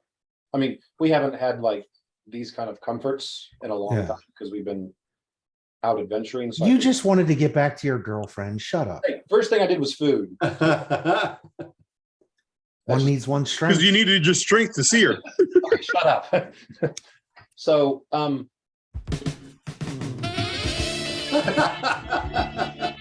you know that echo and the 2 of them playing is actually accurate. Sorry about that. It's because it plays on both. I have 2 screens open doing it. So Right. So yeah, just kind of catching up, and nope, So we I get can- you. we we can honestly take- probably would be wanting to spend as much time with her as possible, but it was really just to, hey, we've got some time. We haven't been here for a while, so let's take advantage of the stuff that we can, take advantage of here that we can't get, With like an hour or 2, and then we're going back, right? right. Yeah, Yeah. you said an hour. Okay, He was specific. that Okay. works. Well, certainly you guys can get through dinner in that kind of time. So, it's not too long before that the, everything's set up and, dinner is sorted. It is, the long sort of table. Thanks, Bartos. I'll get back to you in a second. It's a long, obviously a long table. There's seats for all of you.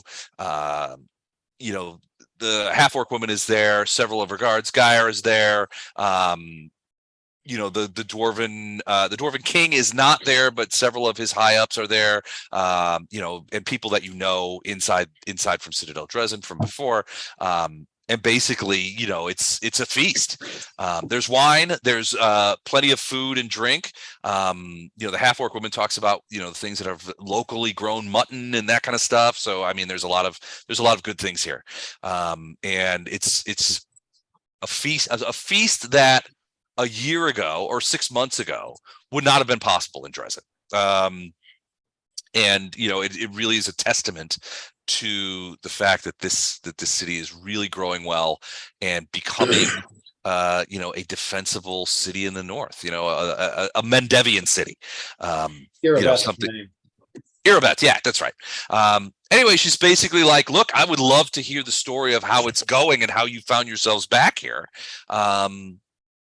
Please let us, help us, tell us what is going on. How can we help? Is the war, we don't know what part of the war you're fighting, but is it going well? That kind of thing. And she can also brief you on how the war is going here. Well, we're either going to make some amazing strides here in the next little bit, or you're never going to see us again. So that's how well it's going. Just as I'll be back. Yeah. We'll be back. Some incredible strides, or you're never going to see us again. That's awesome.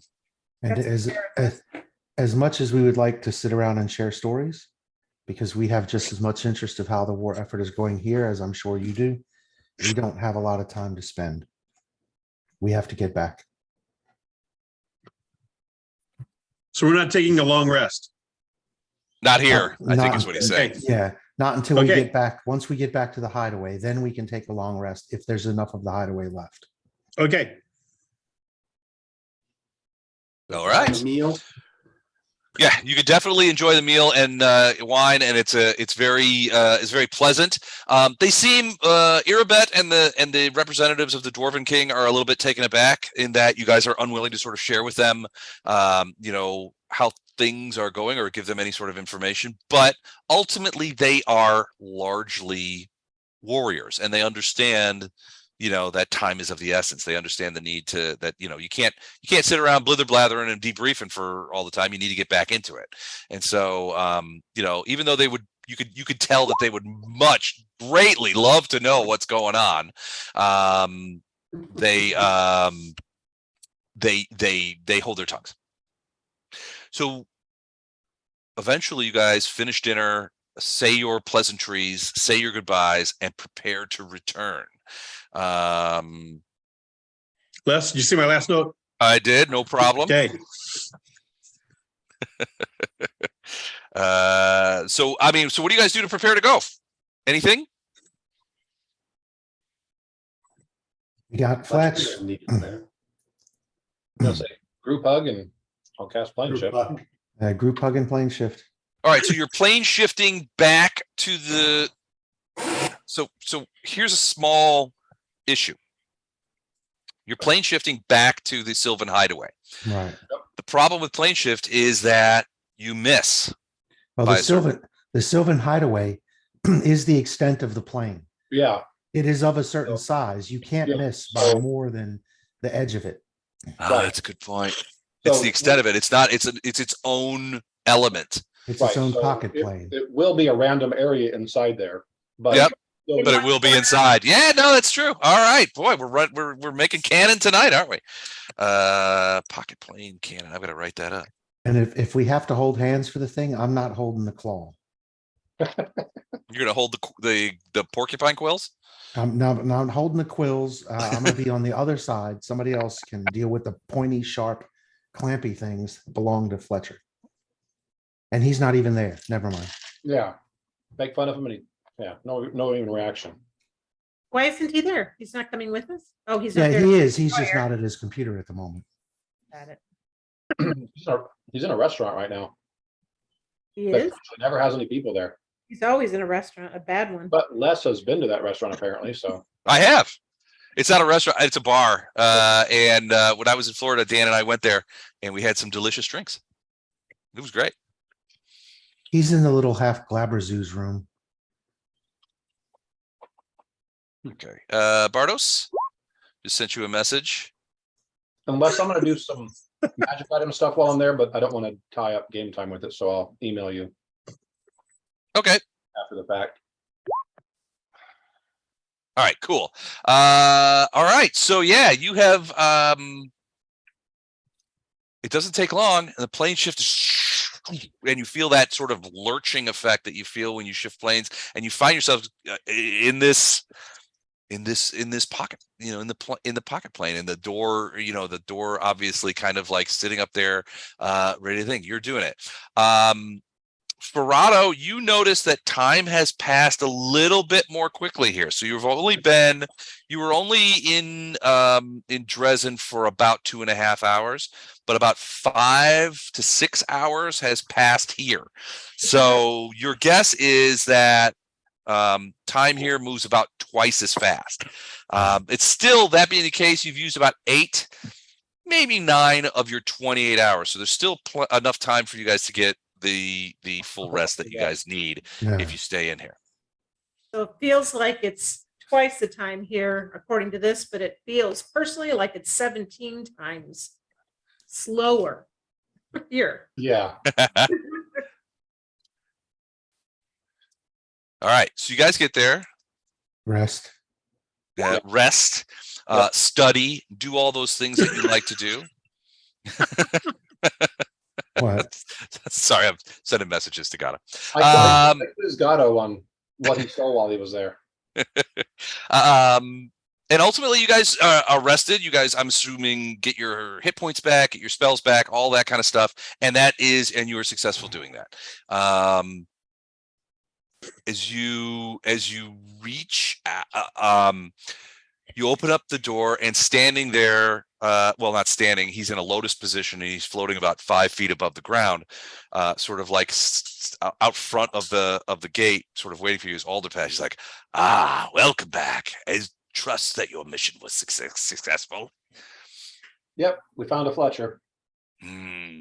Fletcher, is that your name now? It actually always was. That didn't change, but Indeed. you weren't paying attention, were you? I pay attention to different things. He floats backwards, and he's like, is now then the chance that you will take to summon Baphomet? How should we prepare? Is there, and you could, as you look around, you can see that his lab, which used to be quite cluttered and crowded, has actually been cleaned up, and sort of all of his like tables and shit have been moved to the back and in areas of sort of away to create sort of a large central zone, upon the floor of which he's actually drawn several different kinds of magical circle. He's inscribed runes. Looks like it wasn't there when you guys got here. You suspect Preparing. that he's been preparing this area for you guys to bring Baphomet here. And so he's been putting in some protections and various kinds of things, moving his valuables out of the way. You can see sort of in the corners some of his ghouls, the ghouls that he created that you guys fought, sort of packing things up. It's almost as if he's preparing to leave. Oh yeah, that's what he expects. Yeah, so he's bagging his stuff up, getting, sectioning off his books, that kind of thing. So I'll sort of try to quietly ask Bartos, the heart thing, do you think that this guy would have any information as to whether or not atonement or any other magics would deal with the tentacles so that we could try and save the Herald? Yeah, I mean, I think we can definitely talk to him about it. Bartos would try to approach him about, our main mission here is actually not Baphomet, it's the Herald and trying to save him. And that heart in the other room is the heart of the Herald that we need to try to put back into the body of the Herald. So when you guys say that Baphomet's not our main mission here, he gets a little, upset's too strong a word, but he becomes very curious. Really, it's not your main mission, because he was given to understand that you guys were here to kill Baphomet, and that was how he gets out of here. Illandar, with his high diplomacy, sees that, and he quickly says, but we're doing this because this will help us in defeating Baphomet. So Quench your narcissistic fire. It's going to be okay. pretty much. Illandar says that with a lot more grace and a lot more. Well, there's Farina, and that's why she doesn't talk. Yeah, Farina's attempt was basically telling a woman to calm down. Yeah. True. Yeah, not well thought out. Are having his whole life trying to not have people kill him on sight. He's gotten really good at talking and conversing with people and doing it in such a way that doesn't offend them or, yeah. So Brandon needs. it's out of It's necessity. a subtle mansplaining. Drouse-plaining. It's Drouse Drouse. planning. He's Drouse planning again. All right. So you guys are back, and he sort of is like, I trust you will keep. So Alderpash is basically like, I trust you will remember and keep the remember the tenets of our agreement. Yes. We don't have an agreement. That's- We've that's the already tenets, there are no we tenets. spoke on that at length. Oh man, am I going to have to switch a map? But being able I'm to gonna switch a map. save the Herald is just another point in being able to weaken Baphomet. When I say it's not our primary mission, it's because all of this is our primary mission. But the first step is to try and save the Herald. That's step what's after- coming for us. The step after that, once we've done that, now we will certainly have his ire. And then if we mess with his ball of twine and his glaive, as you suggested, we should be able to get his attention and then try to lead him back here to the battleground you've obviously prepared. All right, he seems mollified, but So you definitely get the impression that his expectation is that you guys will summon Baphomet, and you and he together will destroy him so that everybody gets out of here alive. He looks at you kind of curiously and he says, all right, then I will continue to make preparations for when you bring Baphomet to us. yes. And he goes back to his efforts. And we'll continue to work on our ability to anger the demon lord enough in his weakened state to get him to come back here. The first step in that is to reclaim the Herald, which would certainly be a major insult to him since he thinks that's a great victory to himself. Yep, and would weaken Right. him, and it would give us another ally in this fight. Well, at that point, he'll be an NPC, which means he'll be worthless. As Which chips means on he'll be a board. Or like the angel, yeah. So yeah, it's just whatever. But still, From a story standpoint, we'll have another ally. yeah. This is just one Battle. step. This is one step towards the larger goal. Gotcha. Okay. He seems mollified by this, and he's like, understand, I will continue to make my preparations for when you bring Baphomet here to be destroyed. And he goes on and continues his preparations. You know, bagging up stuff, preparing to leave. So does that mean he doesn't really have any interest in putting out a thought on how to deal with the tentacles? How to get? Oh, did you guys? Okay, so you guys asked him that. So he'll think about it for a moment, and he goes and consults a few books, and he's like, I don't know that atonement as a divine thing will work. Obviously, the heart is part of your herald. However, it has been ensorcelled in some other way, a protective charm of sorts. This smells of Baphomet's doing, or one of his underlings. Those tentacles could probably be destroyed in and of themselves without destroying the heart. Perhaps some sort of dismissal of an enchantment or a dispelling of the magic might serve the same purpose. I doubt the heart itself would be dangerous to you. It's only these protective wards that you've described to me that I think could cause you any particular difficulty. It would have been set there in order to keep the unwary from either removing or accidentally damaging the heart. Okay, good to know. Would disable device work? The heart is not a device. The tentacles might be. You might be. Okay. I'm thinking it sounds like dispel No. magic. Or He says disable device would not work. Sorry, Chuck, I didn't mean to interrupt. Go ahead. no, it's all good. That's what I was saying. Yeah, disable device in the sense that you would use it. Gatto would not. It's not a trap. It's more of a protective ward of some sort that draws upon the magical sort of nature of the heart of a herald. Okay. So we need Bardos to break out the big I- daddy.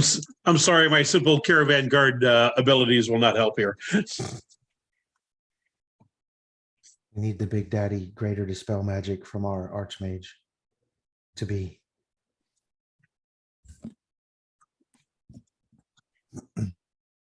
Please, okay.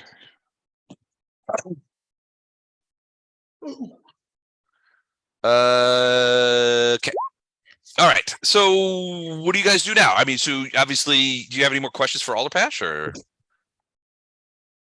I think at this point we've rested, we've regained spells, we've done all that. We're out of the thing. So now we can just go back to where we were and try and deal with the heart, All right. right? Am I missing something? Everyone else? I don't feel like it. Okay. Nope. I'm on board. Okay. Oh, this is where we're going to be missing the paladin. Well, no, I think at this point, what we need, like I said, what we need is our mage. To I mean, dispel it. I have dispel magic, and I think I might even have greater dispel magic, but I think Bardos has a much better chance to do it. Okey-doke. Well, I can use the nanites that I have to have a much better chance. It's The nanite Yeah. surge. Yeah, Yeah. that's a huge difference. But how many times can you do that per day? twice. So yeah, that's And it still seems, you know, worthwhile for part one, get the heart, part two, try to shove it back into the Herald. I mean, as silly as that all sounds, right? So, Yeah, whatever those things are, it's probably a pretty powerful. right, which is Oh, why I have no illusions that I would be able to dispel it. I'd probably have to roll a 20 and then it would be questionable.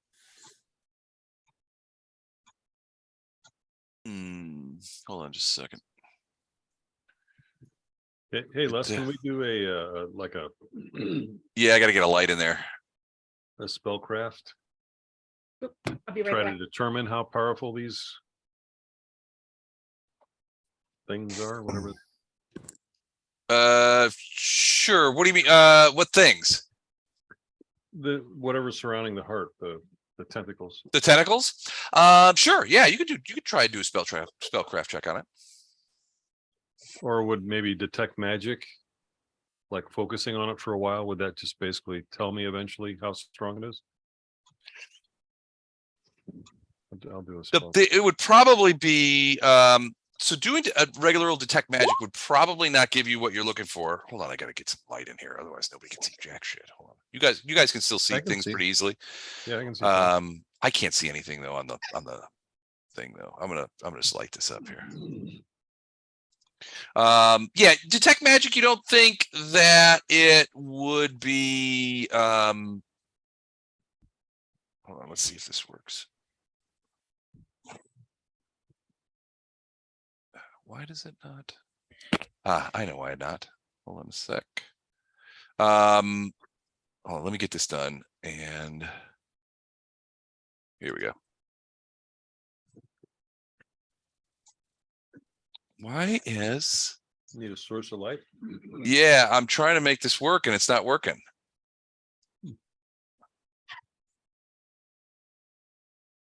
Why? Wait, here we go. Let's try it now. There we go. All right, I'm just gonna light up some stuff here. what I dare you.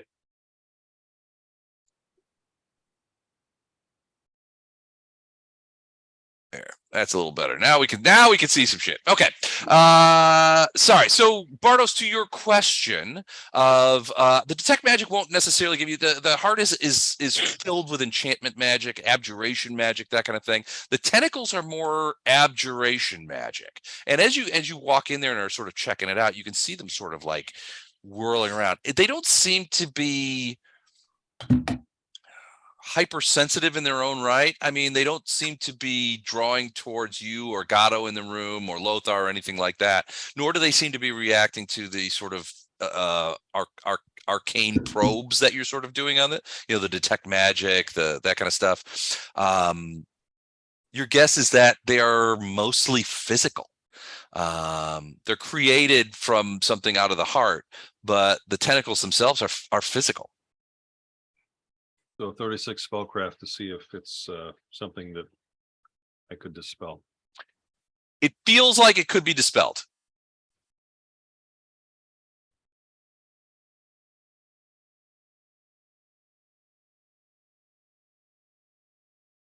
Well, let's try just a regular dispel magic then. Okay.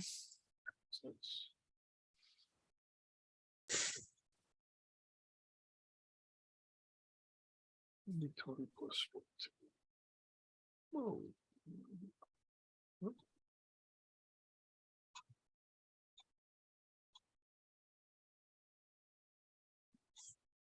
Esperato's moved up to one of those higher terraces. She's just knocked an arrow and she's just watching the whole room. Okay. All right. So 24 is that a dispel magic, a regular dispel magic, or a greater dispel magic? Regular. Regular. All right. Yeah. So dispel magic, the wave of sort of magic destroying energy comes out of you and goes over to these things, and you can see the tentacles sort of like crunch backwards as this wave hits them. It also strikes the heart itself, which seems to not react in any way.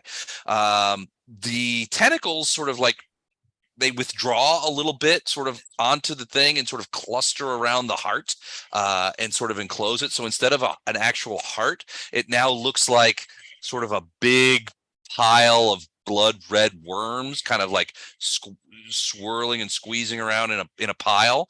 But it doesn't look like it has dispelled them. Was that without a 9-9 surge? Yes. Yeah, that was just a regular. But I can try one before you blow that night surge, but Okay, yeah, try greater, see if that. I mean, And- I'll have greater. dispel magic and greater dispel magic are basically the same thing. It's just the Yeah. greater one has more. Right. It doesn't make a greater doesn't have more strength. Well, yeah, it's not going to help us much. Yeah. But if you're going to cast one, Unless Um, there's multiple things going on here, which it seems like Right. there is. I do not have greater. I've only got regular. but if you're going to cast one, I'll cast, what's the name of it? Is it guidance or, Guidance is +1. and, oh, wait. No, that doesn't count because it's attacker damage rolls only. I was gonna say divine favor might, no, so I can give you guidance, which will give you a +1. Okay. I could do guidance and bless, but I don't think bless gives you, No, Bless it's doesn't just- help with it's this. caster level. Yeah, Yeah, caster level is the only thing that. right. So I think guidance should give you pluses on everything, Yes. but the rest of the benefit spells I have don't help you with this particular situation. And you don't have the luck domain, right? I do not. Okay. So I can't do that boost. But I can do guidance, so. Okay, that's my role with guidance. Don't matter. With guidance. All right. So a natural 19. All right. So your particular brand of energy is flying out of you, and you call upon your drowish heritage and the sorcerous nature of the drowish people in general. And you seem to, and with Lothar's help, you do seem sort of infused with not only your own power, but a little bit of a power from somewhere else. You smell pine needles as you cast the spell. You hear what sounds like the sound of leaves rustling in the distance, and the power emanates out of you. And Bardos, even you connected to, you can see that this is a much more powerful blast than you were able to go out. That said, this wave of energy hits the pile of tentacles, and you can see it's almost as if a still wind, not a still wind, but a wind, an unseen wind, has sort of begun to blow on those tentacles in such a way that particles of them begin to shear off, and you can see pieces of tentacle flying off into that chaos void out behind the statue, until almost all of the tentacles have discombobulated and flung off in these little particles and pieces, leaving only the heart, which has now started to beat. and it's just sort of like That's a good sign. Uh, there's no blood coming out of it, but you can see the ventricles of this huge heart, and this is sort of like compressing. And you can hear like little, even from where you're standing, Gatto, you hear it probably best. You can hear the little of little puffs of air and sort of like this weirdly moist air pooping out of the remaining sort of arteries and veins that connect to the heart. Sweet. So in lieu of having the paladin, I think I'll go over and try to pick it up. Okay. Because So you it's an go over there and- Iomedean, it's an Iomedean thing, but we don't have an Iomedean with us right now. So That's true. I can fake it. no, Oh, and we dropped off what's her name in Drezen. yeah, What? wax. So you brought fairy, Wax with you? yeah, and left Dropped her. her off at Drezen. Oh, that's kind of cool of you guys. Also, I will take her out. So I'll go over and try to pick up the heart. Otto can check for traps first, maybe. Maybe there's other things going on. Well, that would have probably been smart, but I don't want Gatto and Noctricula to get anywhere near it. Oh, I love that name. Tricky. All right, so you go over there and you reach down and you see this disembodied, sawn out heart just sitting there, and it's pumping. I mean, it's beating, which is just like a little freaky. So you just kind of like, yeah, it's just a thing. Yeah, that's freaky beyond all recognition. I get it. You slip your hands underneath it and you pick it up, and at first you're like looking at it and you're like, this is something beautiful, and you're looking down at it, and inside you seem almost beside yourself as you sort of reach over and you're holding this heart, and a little driblet of sort of golden blood kind of drips out of one of the little hose, the arteries that are sort of sticking out of it as it's sort of beating in your hand, and you can feel the power of it. And that little bit of blood hits your skin, and I need you to make a reflex save. Oh, Wow. Oh, that's not good. Natural one. oh. Maybe it's really good. Maybe let's You be drop positive. the- It's a very good blessing. All right, a couple of things are going to happen. Oh. The first thing that happens is you let go of the heart, and it's almost in slow motion. You're like, no, and your hands just come away, no, and your hands come away with it. You look at your hand, and I'm assuming it's your right hand. You do not see the blood. Okay. You see a hole in your hand all the way through. Whoa. Stigmata. You lose, and it's like sort of like not in the palm, but sort of near the calluses, where the first row of calluses will do things right before the fingers. It's sort of like right about there. Yeah. But it's burrowed, and it's drop size. You can see on the stone that little golden drop is now sizzling on the sarsen stone that this thing's sitting on, and it's little puffs of steam are going out. You lose 1 point of dex due to this hole in your hand. Okay. Is it like cauterized? Like, There's a fair amount of blood coming out of it. man. So alien blood. A little, yeah. Little teeth coming out of it. No teeth, as far as you can do.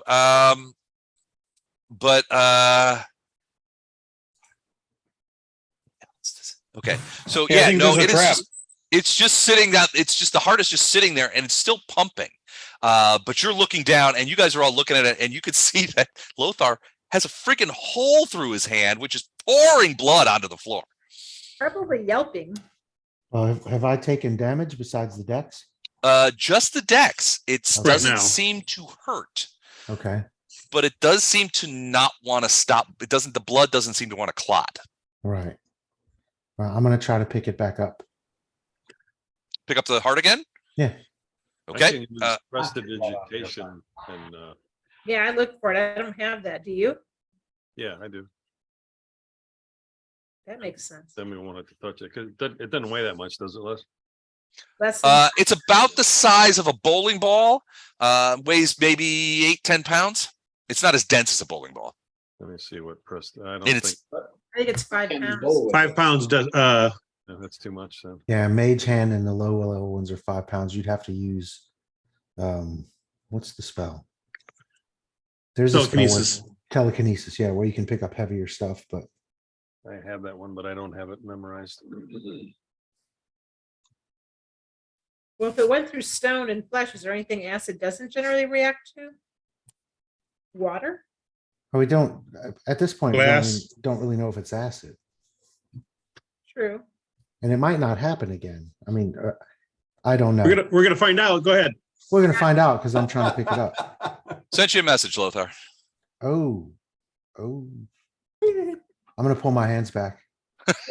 So Lothar's bleeding all over the place, but he still wants to pick it up. Then you see him get close, and he's like, "Whoop!" Maybe not. Mm. So do we have a way? Even I heard the divine voice. Yeah. Do we have a way to? Yeah. Don't touch that. Yeah. Oh shit. So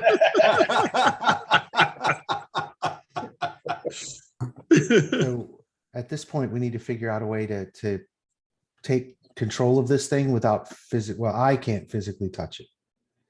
You can't, or I can't. And I'm guessing at this try point, with my Galabrazoo arm. Flashheart would not be able to physically touch it either, is my guess. so That's do we his- just need to get it in a bag or That, something? that's as meta as I'm gonna get. You want me to get it? You and Noctricula, stay the hell away from it. If only we had a caravan guard. I think your arm is a good idea, Dan. Let's try At that. least try it. Yeah. What do you think? Or if Lothar? we just need to get it into like a bag or something, I can summon something to pick it up, put it in there. I don't know if a bag will do it if it's gonna drip at all. Oh, that gold-colored blood. Yeah. Because the gold colored blood was eaten through the stone of the altar once he moved it. Okay, so we're gonna need a 2-ply bag. Block. You guys are gonna need a Ziploc. Double up the Ziploc. It can't be generic. To go for name brand. No, there's How about putting it- generic. I mean, do we know it's acid? Is there any way, like through an alchemy check, that we can tell what burnt through his hand if I look through at his hand? Hold on a second. Yeah, can we tell what kind of damage it is? I'm sorry. Is it acid damage or is it something else? It's not acid in the traditional sense, as far as you can tell. Acid wounds generated by normal acids are going to have burnt edges. You know, they're going to have ragged sort of edging around there. There's going to be some necrotic tissue. In this case, it looks like it just burrowed itself through his hand. It's hard to tell. I mean, those of you who have some heal skill, Lothar's usually your guy for that. But even Lothar, you could see, I mean, you're looking at it and it doesn't, the weird part, Lothar, is that it doesn't hurt. Yeah. I mean, you can feel that there's a problem and your hand is sort of like funkified a little bit, hence the dex damage, but you haven't taken any like hit point damage yet. Right. But it has burrowed, you know, and it's just continuing to just bleed. So it's hard to see what the nature of the damage is sort of inside the hole. It Yeah. looks like acid in that it hit that stone and pitted it a little bit. And you can see there's like, if you look over at the stone, you can see that there's maybe 3/4 of an inch through the stone. It sort of burrowed itself down into the stone of the thing. But in the bottom of that hole, of that pit that it went in the stone, is the golden blood. It's sitting there like it's in a cup. Right. It wasn't destroyed by burrowing through Lothar's hand. Yeah. Bardos is sensing necromancy, strong magic. That's going to matter. Maybe we can do another. That's dispel. just gotta. Hear it. I'm way over here. Another dispel. Mike, do you got another dispel? You want to try to? Can't. I'm not sure that this is something you're going to be able to dispel. Yeah, this is.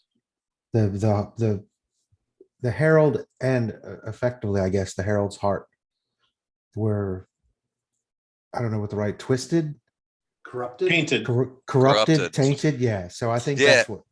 As you guys are talking, you remember what Waxberry told you about what happened to the Herald. So you remember that Waxberry's whole story is that she was sort of caught up. She was standing nearby the Herald when he was taken by Baphomet from the battlefield and brought to this place. And she was sort of put into a high place to watch the corruption of the Herald. And you'll remember that when she described what had happened, it was like the Herald was tortured, the Herald was corrupted, and then at the end, the heart was removed. So it's possible that he was corrupted before the heart was removed from his body, in which case Right. the heart might be corrupted. And Bardos is saying now, this thing's rating really strong necromancy magic. It wasn't before. What No. if we were to do an atonement spell on it? Use the atonement. Yeah. I don't know that you can do that on a body part. Well, it says you can reverse magical alignment. So maybe we could adjust the alignment of the heart and remove its evil nature. It's possible. You got 7 of them. I was going to say we have something of a plethora of them. I mean, I'm willing to give up one and try. That might be worth an effort. It Is it says a a s- creature, so it's the heart is essentially a creature if it's still tied to the Herald. So Well, yeah, It's still beating. right. It's acting of its own. It's still accord at beating this on the point. stone. It's kind of freaking you guys out a little bit. Yeah.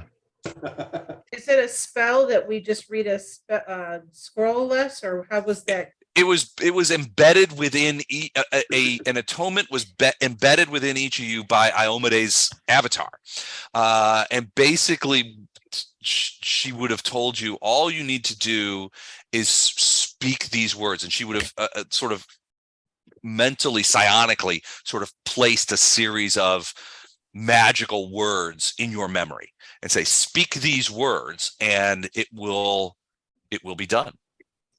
And here's the other thing. Atonement is a touch spell.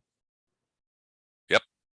So do you want me to try it first since I've already been damaged by this thing? And I mean, can you touch a non-bloody spot? You might be fine if you just don't touch a spot where it's oozing blood. well, it's possible. I'm just thinking instead Yeah. of Yeah, risking, instead of risking somebody else. No, sure. yeah, since I've already been damaged by it. You're in good. Metagaming, if this is a reflex save, you'd have Gato do it.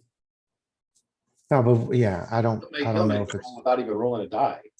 Yeah, Just that's a really good just point. his, well, I would have probably made it had I not rolled a 1. yeah, that kind of stuff. Yeah. Okay, I know I got a secret message, but would that count if I were casting this spell? You don't know. Or are you questioning it? Well, if I'm, Are you asking that question of the thing? Yeah, if I'm able to. Uh, Does that matter if I'm attempting to atone it? Because no offense, I'm a lazy ass and a terrible typist, so I'm not going to type back.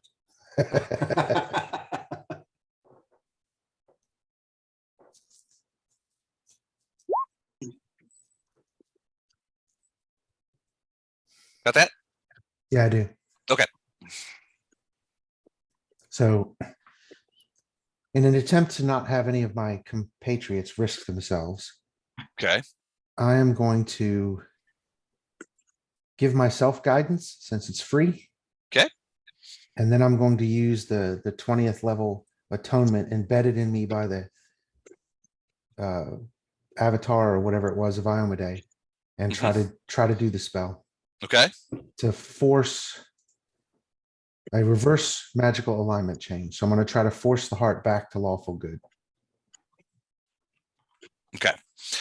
All right. So you just basically reach over and normally atonement would take an hour to cast. In this case, it's just 3 words that are embedded in your memory and you understand exactly. I mean, you understand the processes by which these would happen, right? They place this memory in there so that it can be used instantly. And you feel like all you have to do is just reach out, put your hand on the thing, recite those 3 words, and it will be discharged. I'm assuming that you do that. Mhm. You reach down and begin reciting the words, and the moment your hand, you personally, I'm assuming, time it so that you touch it at the moment that you utter the 3rd word and discharge the spell, so that Right. your hand is in contact with the heart at the least amount of time. Right. You utter that word, and you can feel all that power just come surging up out of your guts and out into your hand and out through your fingers. It smashes into that heart. The rest of you see you feel the atonement smash into the heart. The rest of you see Lothar walks up to the heart, standing over it. He recites some words that you guys are just like, your eyes kind of like, they don't even sound like words. To some of you, they sound like gongs being hammered or bells being ringed in the distance. You're not sure how he's making these noises. But when he touches that thing, there's like this huge kind of, the rest of you, Lothar, you don't hear this. The rest of you are like, you hear this sort of like, whap. Which is almost like some sort of, almost like an M80 going off under a bucket. This back, and the heart sort of leaps away from Lothar's hand and stops, at the edge of the stone and rolls around a bit, and you see it sort of deflate, and it just kind of goes. More of that, Lothar, you see more of that golden blood sort of dribbles out on the edge of the stone from the arteries and veins that are sort of sticking out. It stops beating, and you're like, man, that is a whole lot of blood that I'm not going to touch. But the next thing you see is that blood does not seem to be eating into the stone the way the first drop did. And it just sits there. It sort of rolls out a bit away from Lothar, stops beating, exudes some blood off onto the stone, and then stops moving at all. Bardos, to your eyes, the strong necromancy magic has now gone away.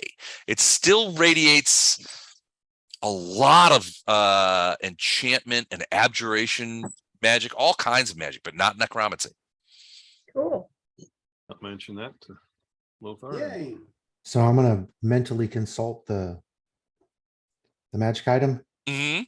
If I think about going and picking it up now, does it react? It does not react.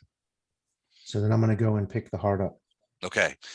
You guys, the rest of you, after the sort of the noise in your head sort of drowns down, you see Lothar sort of reach across, grab the heart, and pick it up and sort of look at it. Lothar, you do not have to make a saving throw. It seems to be inert. You actually, as you pick it up, you actually accidentally sort of give it a little squeeze, and some of that blood comes out. And at first you're like, oh no, I'm going to lose a finger. And then the blood hits your finger and it just sort of dribbles off. In fact, it feels kind of warm and slippery, not kind of gross and like, oh, I've got gore on me, but kind of like comforting. Is the heart still beating? It's not No. beating. Okay. So I'm going to wrap it up in a cloth. Okay. And then say, okay, now we need to find the Herald. Okay. Okay. So you see Lothar wrap this thing up. You're a little worried about him. Probably he's changed over to evil. Farina, you are standing up on that sort of area. So those statues next to you are like various aspects of Baphomet, but you can see that over here is sort of a door just standing there, and it's glowing with a sort of like, can you see the Yeah. pinkish hue? Okay. It's got sort of a weird pinkish hue. There's another door on the other side, which has sort of an electric blue kind of hue to it. The weird part about these two doors is that by rights, they should open directly out into the unformed chaos stuff. You see where the walls are? I mean, you can see Yeah. where the wall stops. Yeah, yeah. Those doors are in that wall. They do not, those of you who move forward to like Lothar, you're in a position to see the opposite side of both of those doors. And you do not see any doorways on those opposite sides. The door does not penetrate the wall. Do we know where the Herald is? We don't know where he is yet. No, not exactly. I'll move within 10 feet of the door, and I'm just gonna do a perception on mine. And I'm gonna ask Lothar if he sees the door, and he's gonna tell me he doesn't, and so we'll all be in the know. Yeah, so actually, what I knew that there was a door there before. So what I can see is that there doesn't appear anything to be on this side of it. Correct. So wherever those doors open to, it's not this exact space. If that makes sense. Do I hear anything, or smell anything from this distance? No, the door looks as you get closer. I mean, you can see that the door itself is not a door in the traditional sense. It's more like a panel in that there's no handles, there's no window or anything. There's no, like a normal wooden door will have like sometimes iron braces or nails or a locking mechanism and stuff for it. In this case, it's just a sort of arched area that seems to be covered by some sort of inset panel. And there seems to be sort of like a there's like a pinkish glow kind of coming from you can't really tell if the glow is coming from the panel or from the wall because it sort of expands beyond the panel itself. It's kind of hard to think, frankly, even for your cat-like eyes, it's difficult to sort of look directly at this thing. Type of magic list. Hold on, I gotta write to Lothar real quick. Something. I like you. Do you like me? Yeah, check this box. But Well, Lothar don't- never responds. You know, we're just plotting your demise now that I'm evil. I mean, nothing's happening. So you're saying you're on Gatto's side now. Yeah, he joined Gatto. Pretty soon it's going to be like Bardos and Flashheart will be like, wait, everyone else has switched to evil? Wait a second. No, They're all standing there looking at you guys. It's like, yep, that's us. soon the recording is going to be no talking, just a bunch of secret messages back and forth. All right. So yeah, I mean, it makes it to your eyes, it's difficult to sort of hold on to. The 45 perception, you don't hear, smell anything beyond that door. Your guess is, I mean, you know a little bit about magic, especially fey magic and things like that, and you've heard sort of stories about fey borders and the doors between the wildlands and things like that. And those stories are sort of a little reminiscent about what you're seeing here, but you don't hear or smell anything from the other side. I'm gonna call down to Bardos and ask him to come up and take a look. It's above my pay grade. I don't Okay. know. Maybe get Gatto to check the doors. Yeah, I'm just going to try to detect magic right now, Les, and just try to see if I can tell what the difference is between the two. Where I'm standing, I think I can see both of them. The main difference that you can see between the two is the color of the glow that seems to be emanating from those panels.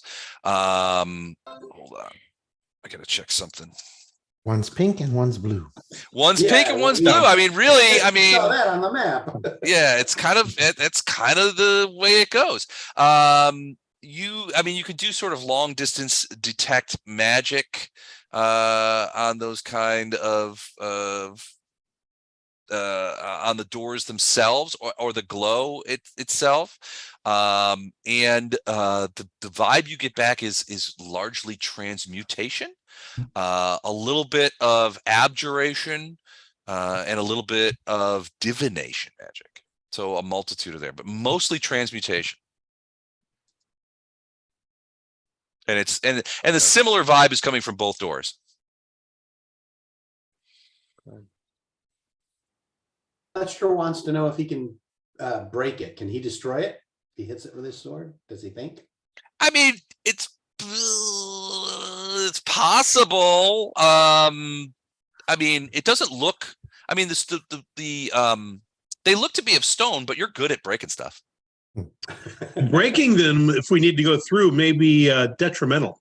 Yes. Lothar, do you have He any looks at Gatto and says, divination, like choice A or B kind of spells? Yeah, that's what I was just looking up. I'm trying to see if I have. Because I know there's a minor one that you get to ask a question and you get to basically get yes or no. Or, I think it's augury. yeah, augury, that's what I'm looking for.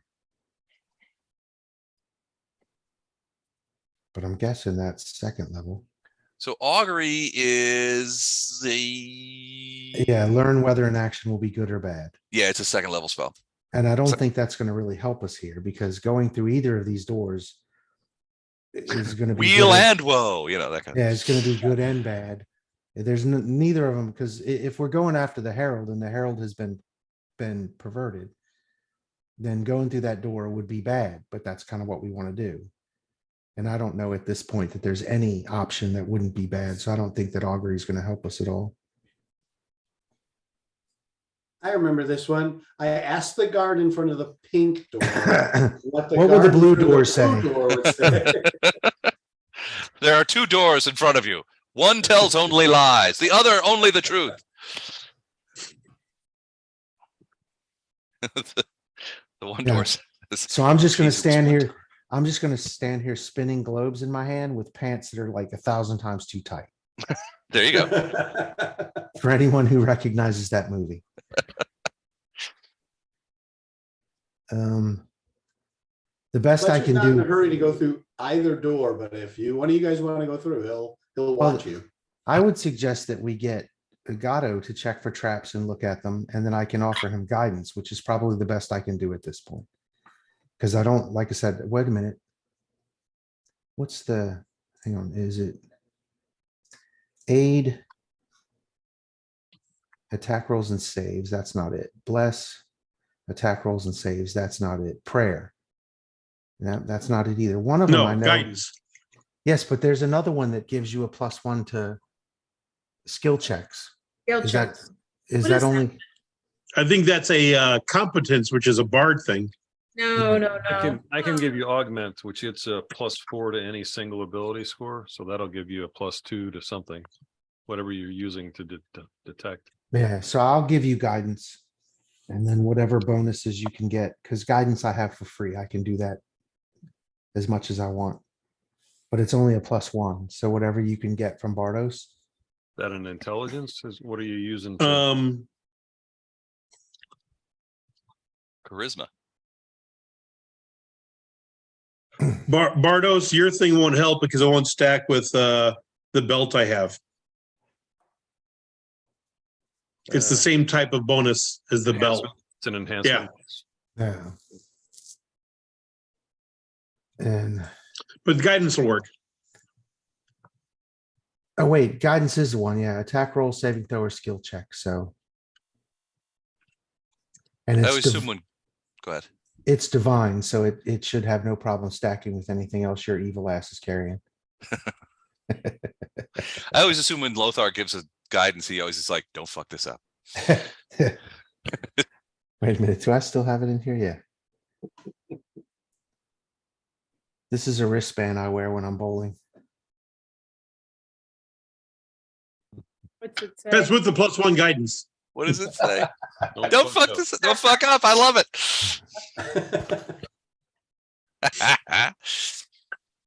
All right. So, Gatto, you're gonna. Unless that roll is with the +1 of guidance. It's with the +1. Okay. So, you're looking for traps. Okay. So, yeah. I mean, so you look around and you bend to some of your magical capabilities that you look at and things like that nature and the arcane things. You do not see anything that looks to you like a trap. Okay. Do I see anything beyond this arc other than just the color? You do I mean, not. do I see a room or anything? No. Oh, so there's not actually a door there? That's just an archway? It's a It's door. just a There's like a swirling panel. archway. There's like a panel, like a stone panel. It's not a door, but the Okay. panel is sort of shaped like an arched doorway. Okay. So it's covered. It has like a cover, but it's not not just filled with swirling mists. It's like the panel itself is radiating this glow. I'm going to take out a copper piece and throw it. Does it go through the panel? It does not. It bounces off the panel and lands at the floor, at the ground on your, at the floor on your ground. I think at I your pick feet? up my copper piece. Okay. Cheapskate. I've not found any particular danger here at this magenta panel. I'll go ahead and check the south one while I'm doing this. All right. So you're gonna not do anything. You run over to the south one. Yep. If he runs past me, I'll give him guidance again Don't fuck this up. because it's a one-use thing. So Don't fuck this up. All right. So Gatto, you get there and go ahead and roll when you get a moment Yeah. Okay. Hold on. with guidance. don't fuck up. Don't fuck this up. It's gonna be fine. Everything's gonna be fine if you don't screw this up. Go get him, Tiger. Don't roll like Okay. Lothar. I mean, to your eyes, this particular panel looks exactly the same. You even take out, I'm assuming you even take out the copper piece and chuck it against it. Check And it the again. same result. It falls at your feet, bounces off of what sounds like it sounds like a stone panel of some sort. And the glow, this bluish glow, is coming off of you can tell this close up to it, you can see that it's coming off of the panel itself, not above the arch, but it's kind of like overlapping a little bit onto the stone of the wall. Okay. It looks, I think one thing you'll notice is sort of like you're staring at this thing is like, everything has traps. Come on, where's your trap? It looks like the stone of the panels is different from the stone of the walls. Yeah. Like the archway. It looks very Well, different. the only Very thing is a different smooth. color. Well, it's glowing. That's one key insight there. But the other thing is that the stone itself looks like it's made of a different kind of stone. Even if the glow weren't there, the veins in the stone look different. It's the panels themselves are very smooth, whereas the stone in this room is sort of rough carved a little bit. It's not. It seems different. This door is closer to where the heart was put on the pedestal. True.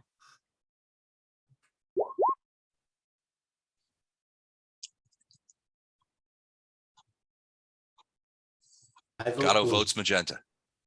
Well, okay, but how do we get through it? Your coin bounced back.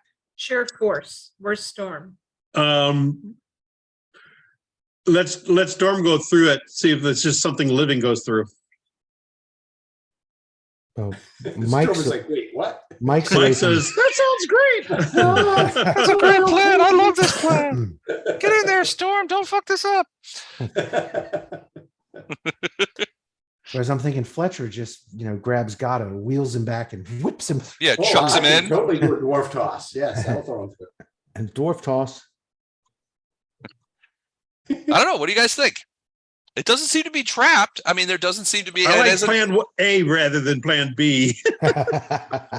The strongest magic is transmutation, which that's not teleport or anything. So that's definitely something to be wary of. I mean, I don't know what it's going to transform into something or do something. Oh, that's a good point. So it's been transformed into something or will transform into something. Well, can anybody, since Mike's not here, can anybody summon anything small? I can. Yeah. Summon a monster, summon an animal or something and have it try and walk through and see what happens? Sure. Because at that point, the summoned creature would be a real creature. I mean, if you like summon a dog, it's going to be a real dog. You got it, Jennifer? Yeah, I'm working on it. And if anything happens to it, it just gets sent back to where it came from. So it's not going to die permanently. I mean, do we need it? We're going to knock a hole in it and then send it through, or we need something big enough to break it down itself? Well, the coin didn't go through, but if living things can go through. We need something to just touch it first. Right. So we need some, like, just randomly, some small animal to see if it can actually pass through it.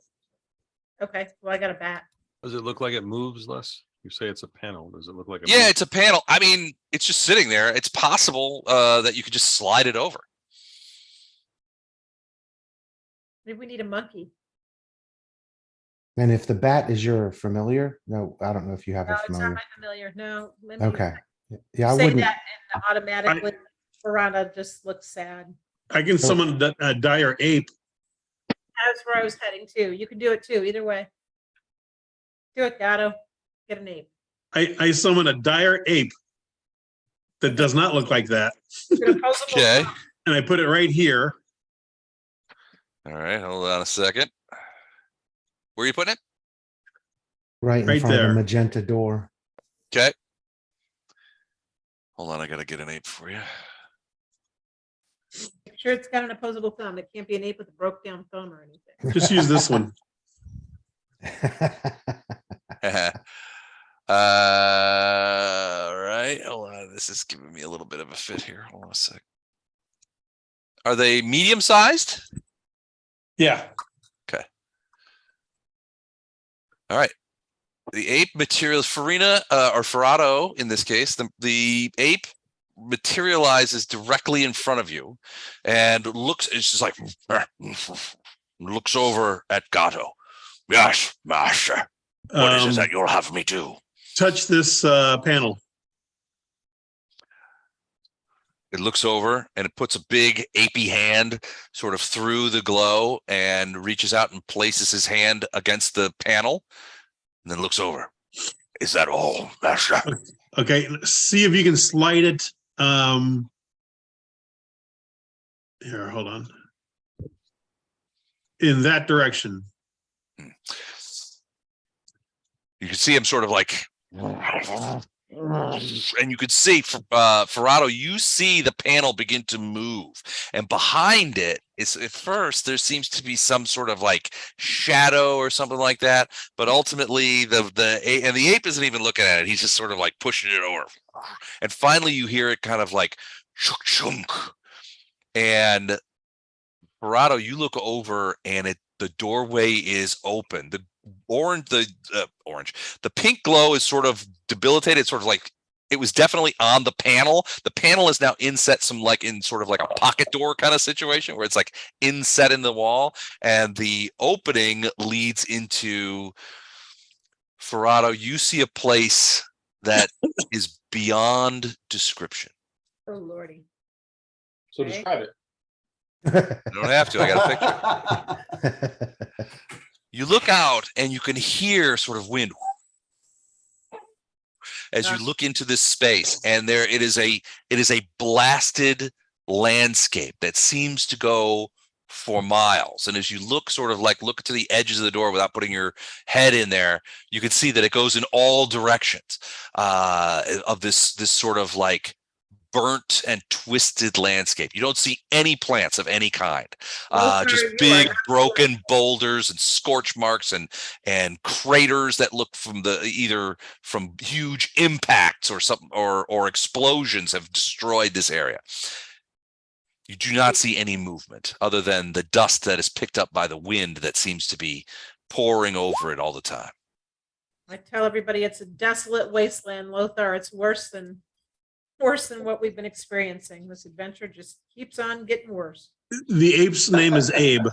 Abe the ape looks at Gato and master, and steps into the area. Lothar, you're standing behind there. You do not see an ape step out of the wall on the other side. Right. Ferrado, you see this ape sort of like kind of go in, and he's sort of knuckle walks across the way a little bit, sniffs the air. He's maybe 15 feet away from the thing. He looks around and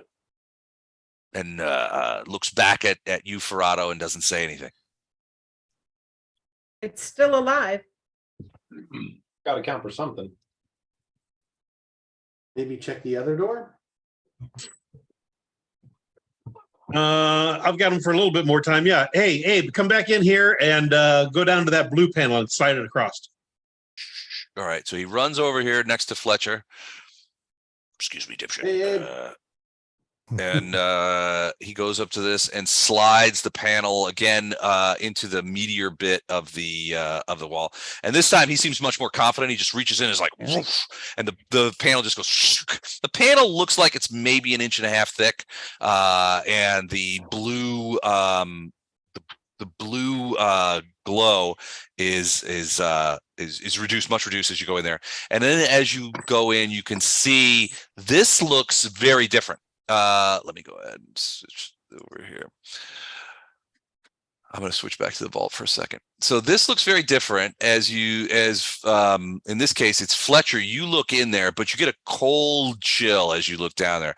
There seem to be a series of steps that go down maybe 30, 40 feet.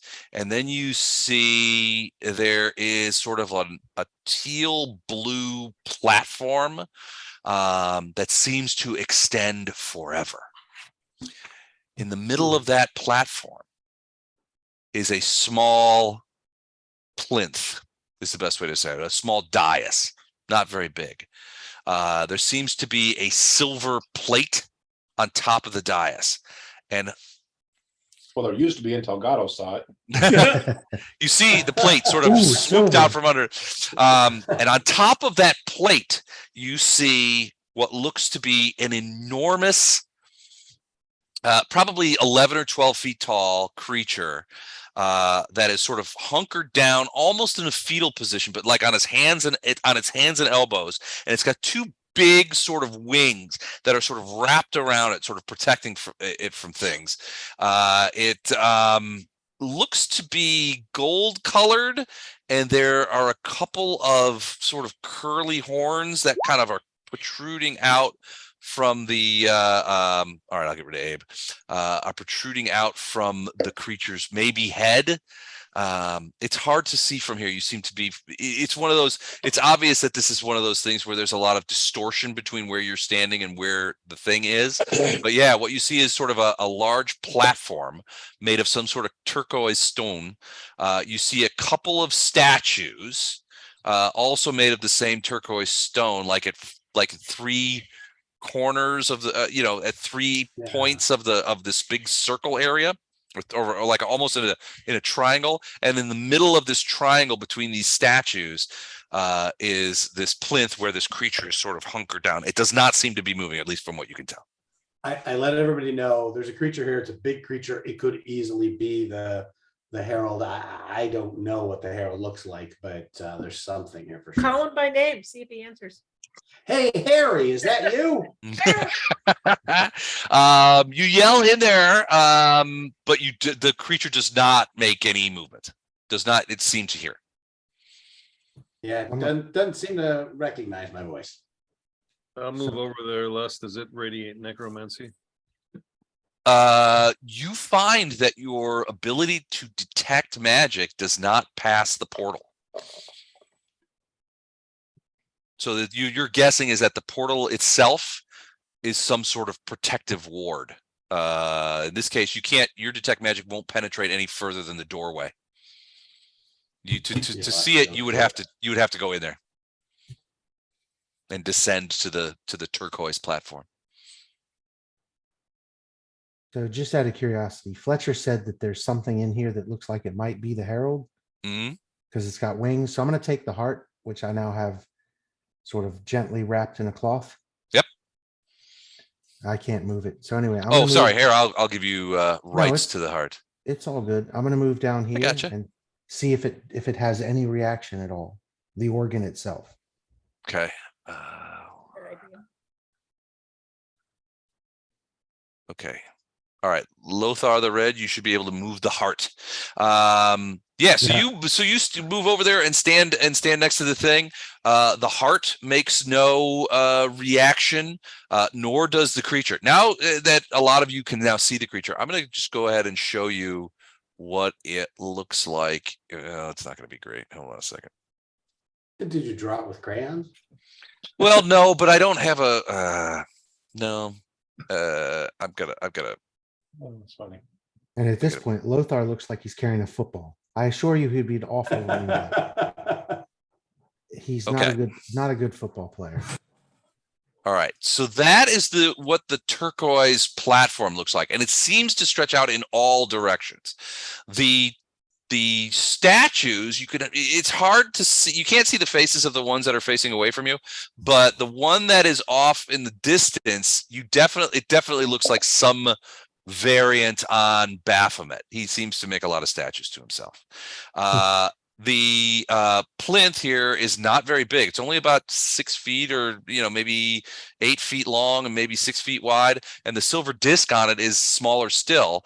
And then the creature is I don't have the actual image of the creature sort of huddled down, but essentially it's a gold colored creature with wings sort of over the top of it, little horns sticking out, and it's hunkered down. It does not make any reaction either. I'm missing the creature. Is the creature in the picture or? He's not in the picture. He doesn't have a picture. I don't have a picture of it hunkered down, and I don't necessarily want to give the whole show away. Oh, come on. No, I won't. What do we know about the Herald? Haven't you had enough to drink yet tonight? I haven't had anything. I've had Gatorade Zero. Oh my Is there gosh, anything how you are know we about supposed the to- Herald? Pitiful.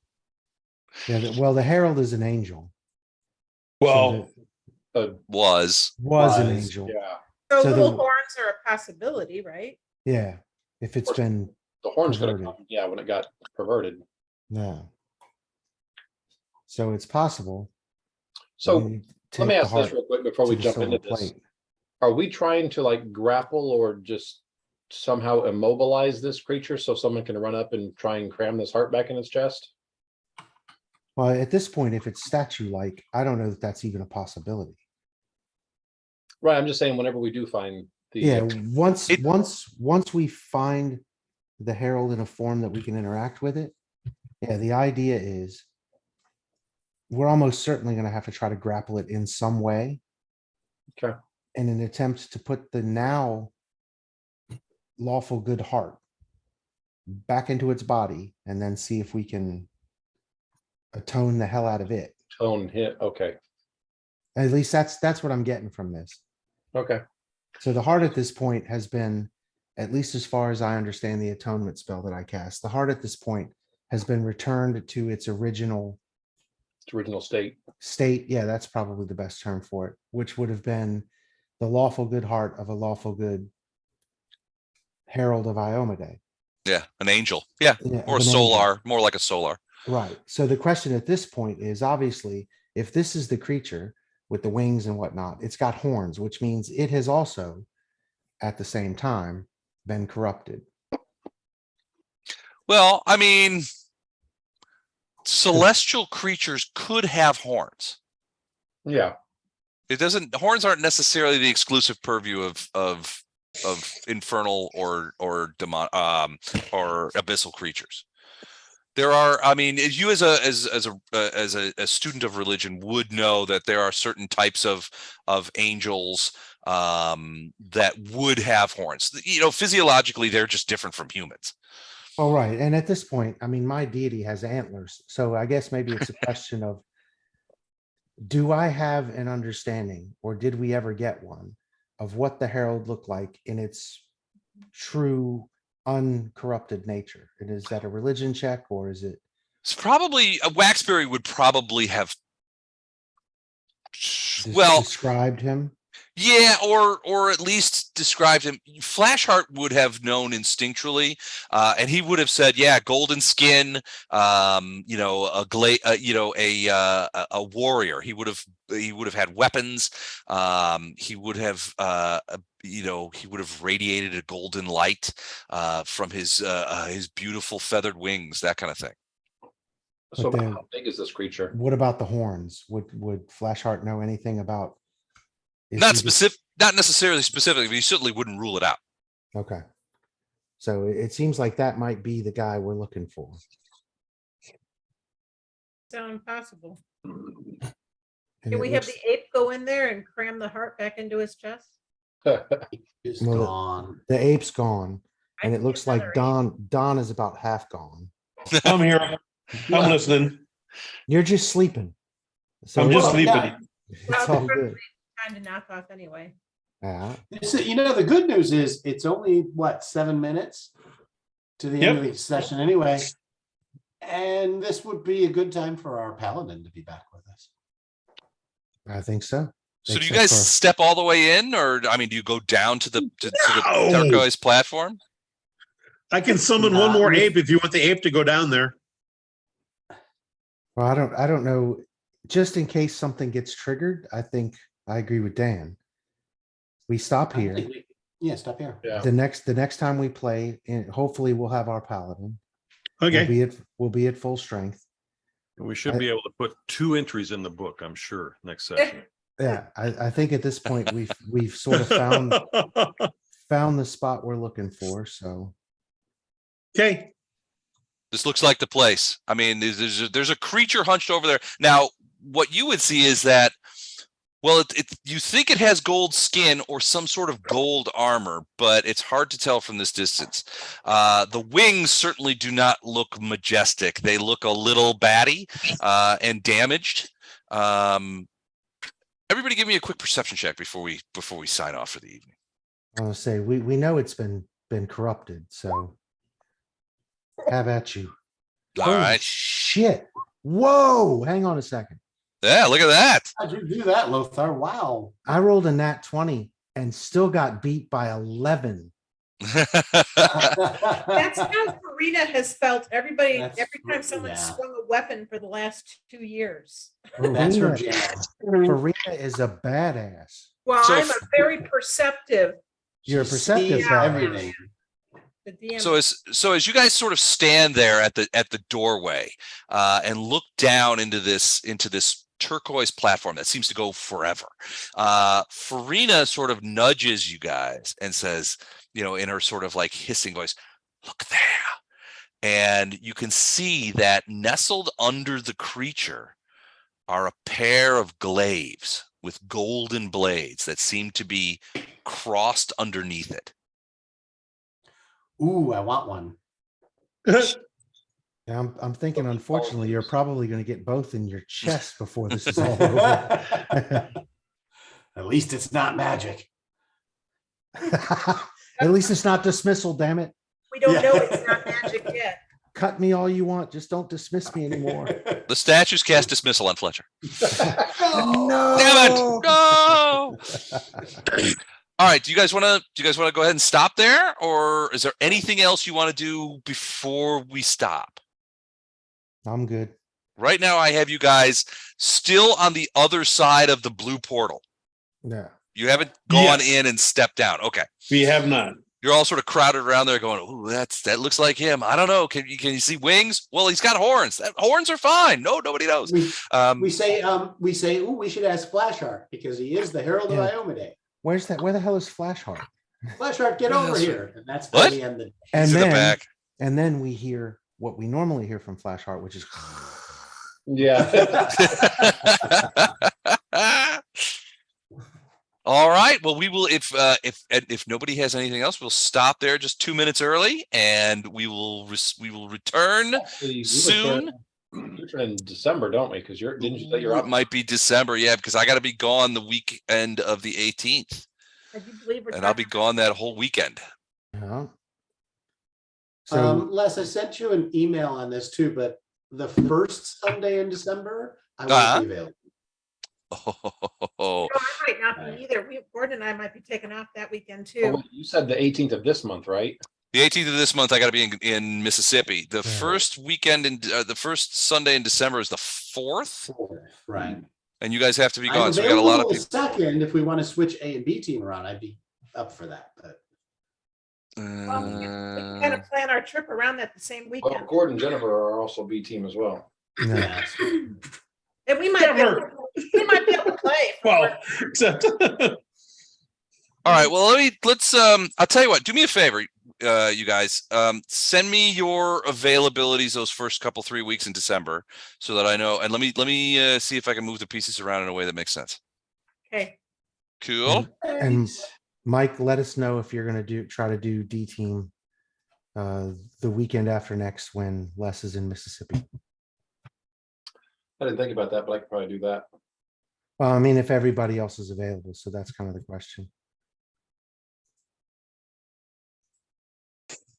Yeah, probably be a bad idea to less between now and the end of the year. Mm-hmm. Have everyone that's in these Sunday night games just, as far as you know, right now, Get what do together, your Sundays look like for the rest of the year? yeah. Yeah. And then we can kind of figure out, because everybody's gonna have, parties coming up, family, obligations. Well, Christmas Day is a Sunday. It looks like. Yeah, I'm not so. playing that day. Yeah, I'll probably be busy too. So we might be able to put some weekday stuff. So here's a quick question. How many of you are going to have the week between Christmas and New Year's off? I don't. You don't. Okay. Not, I'm guessing. Some do, some don't. Okay. And what do you mean Sunday the 25th is off limits? Filthy casuals? Well, it will be at night, so probably all the Christmas. No, I'll be over at my brother-in-law's house. He's hosting Christmas Day dinner, so Yeah. He's got internet. I'll look real cool DMing from my brother-in-law's house. Yeah. Nope, I've already. He helped me a lot out with cars and stuff this year, so he's getting a very nice bottle of bourbon for Christmas this year that I'm very hopeful that he will share. So Les, why don't you email out to all of your Sunday night people, not the 30 people on your list, but just the Sunday night people? Yep. And just ask for all of them to give what their Sunday availability is for the rest of the year, and then because I wouldn't mind having that, so I know D team, for the ones that you're going to miss. Yep. Okay. Yeah, that's a good idea. I'll definitely do that. Yeah, and if you guys get that together, we haven't set our dates yet, but if I see that one weekend's better than the other, it doesn't make never mind to us. So I'll plan around it. Okay. Sounds good. Let's I'll send out that email and respond to me when you get a moment. Okay. All right, guys. All right. Everybody. Thanks, Hey, y'all. good night. Have a good night. See you guys.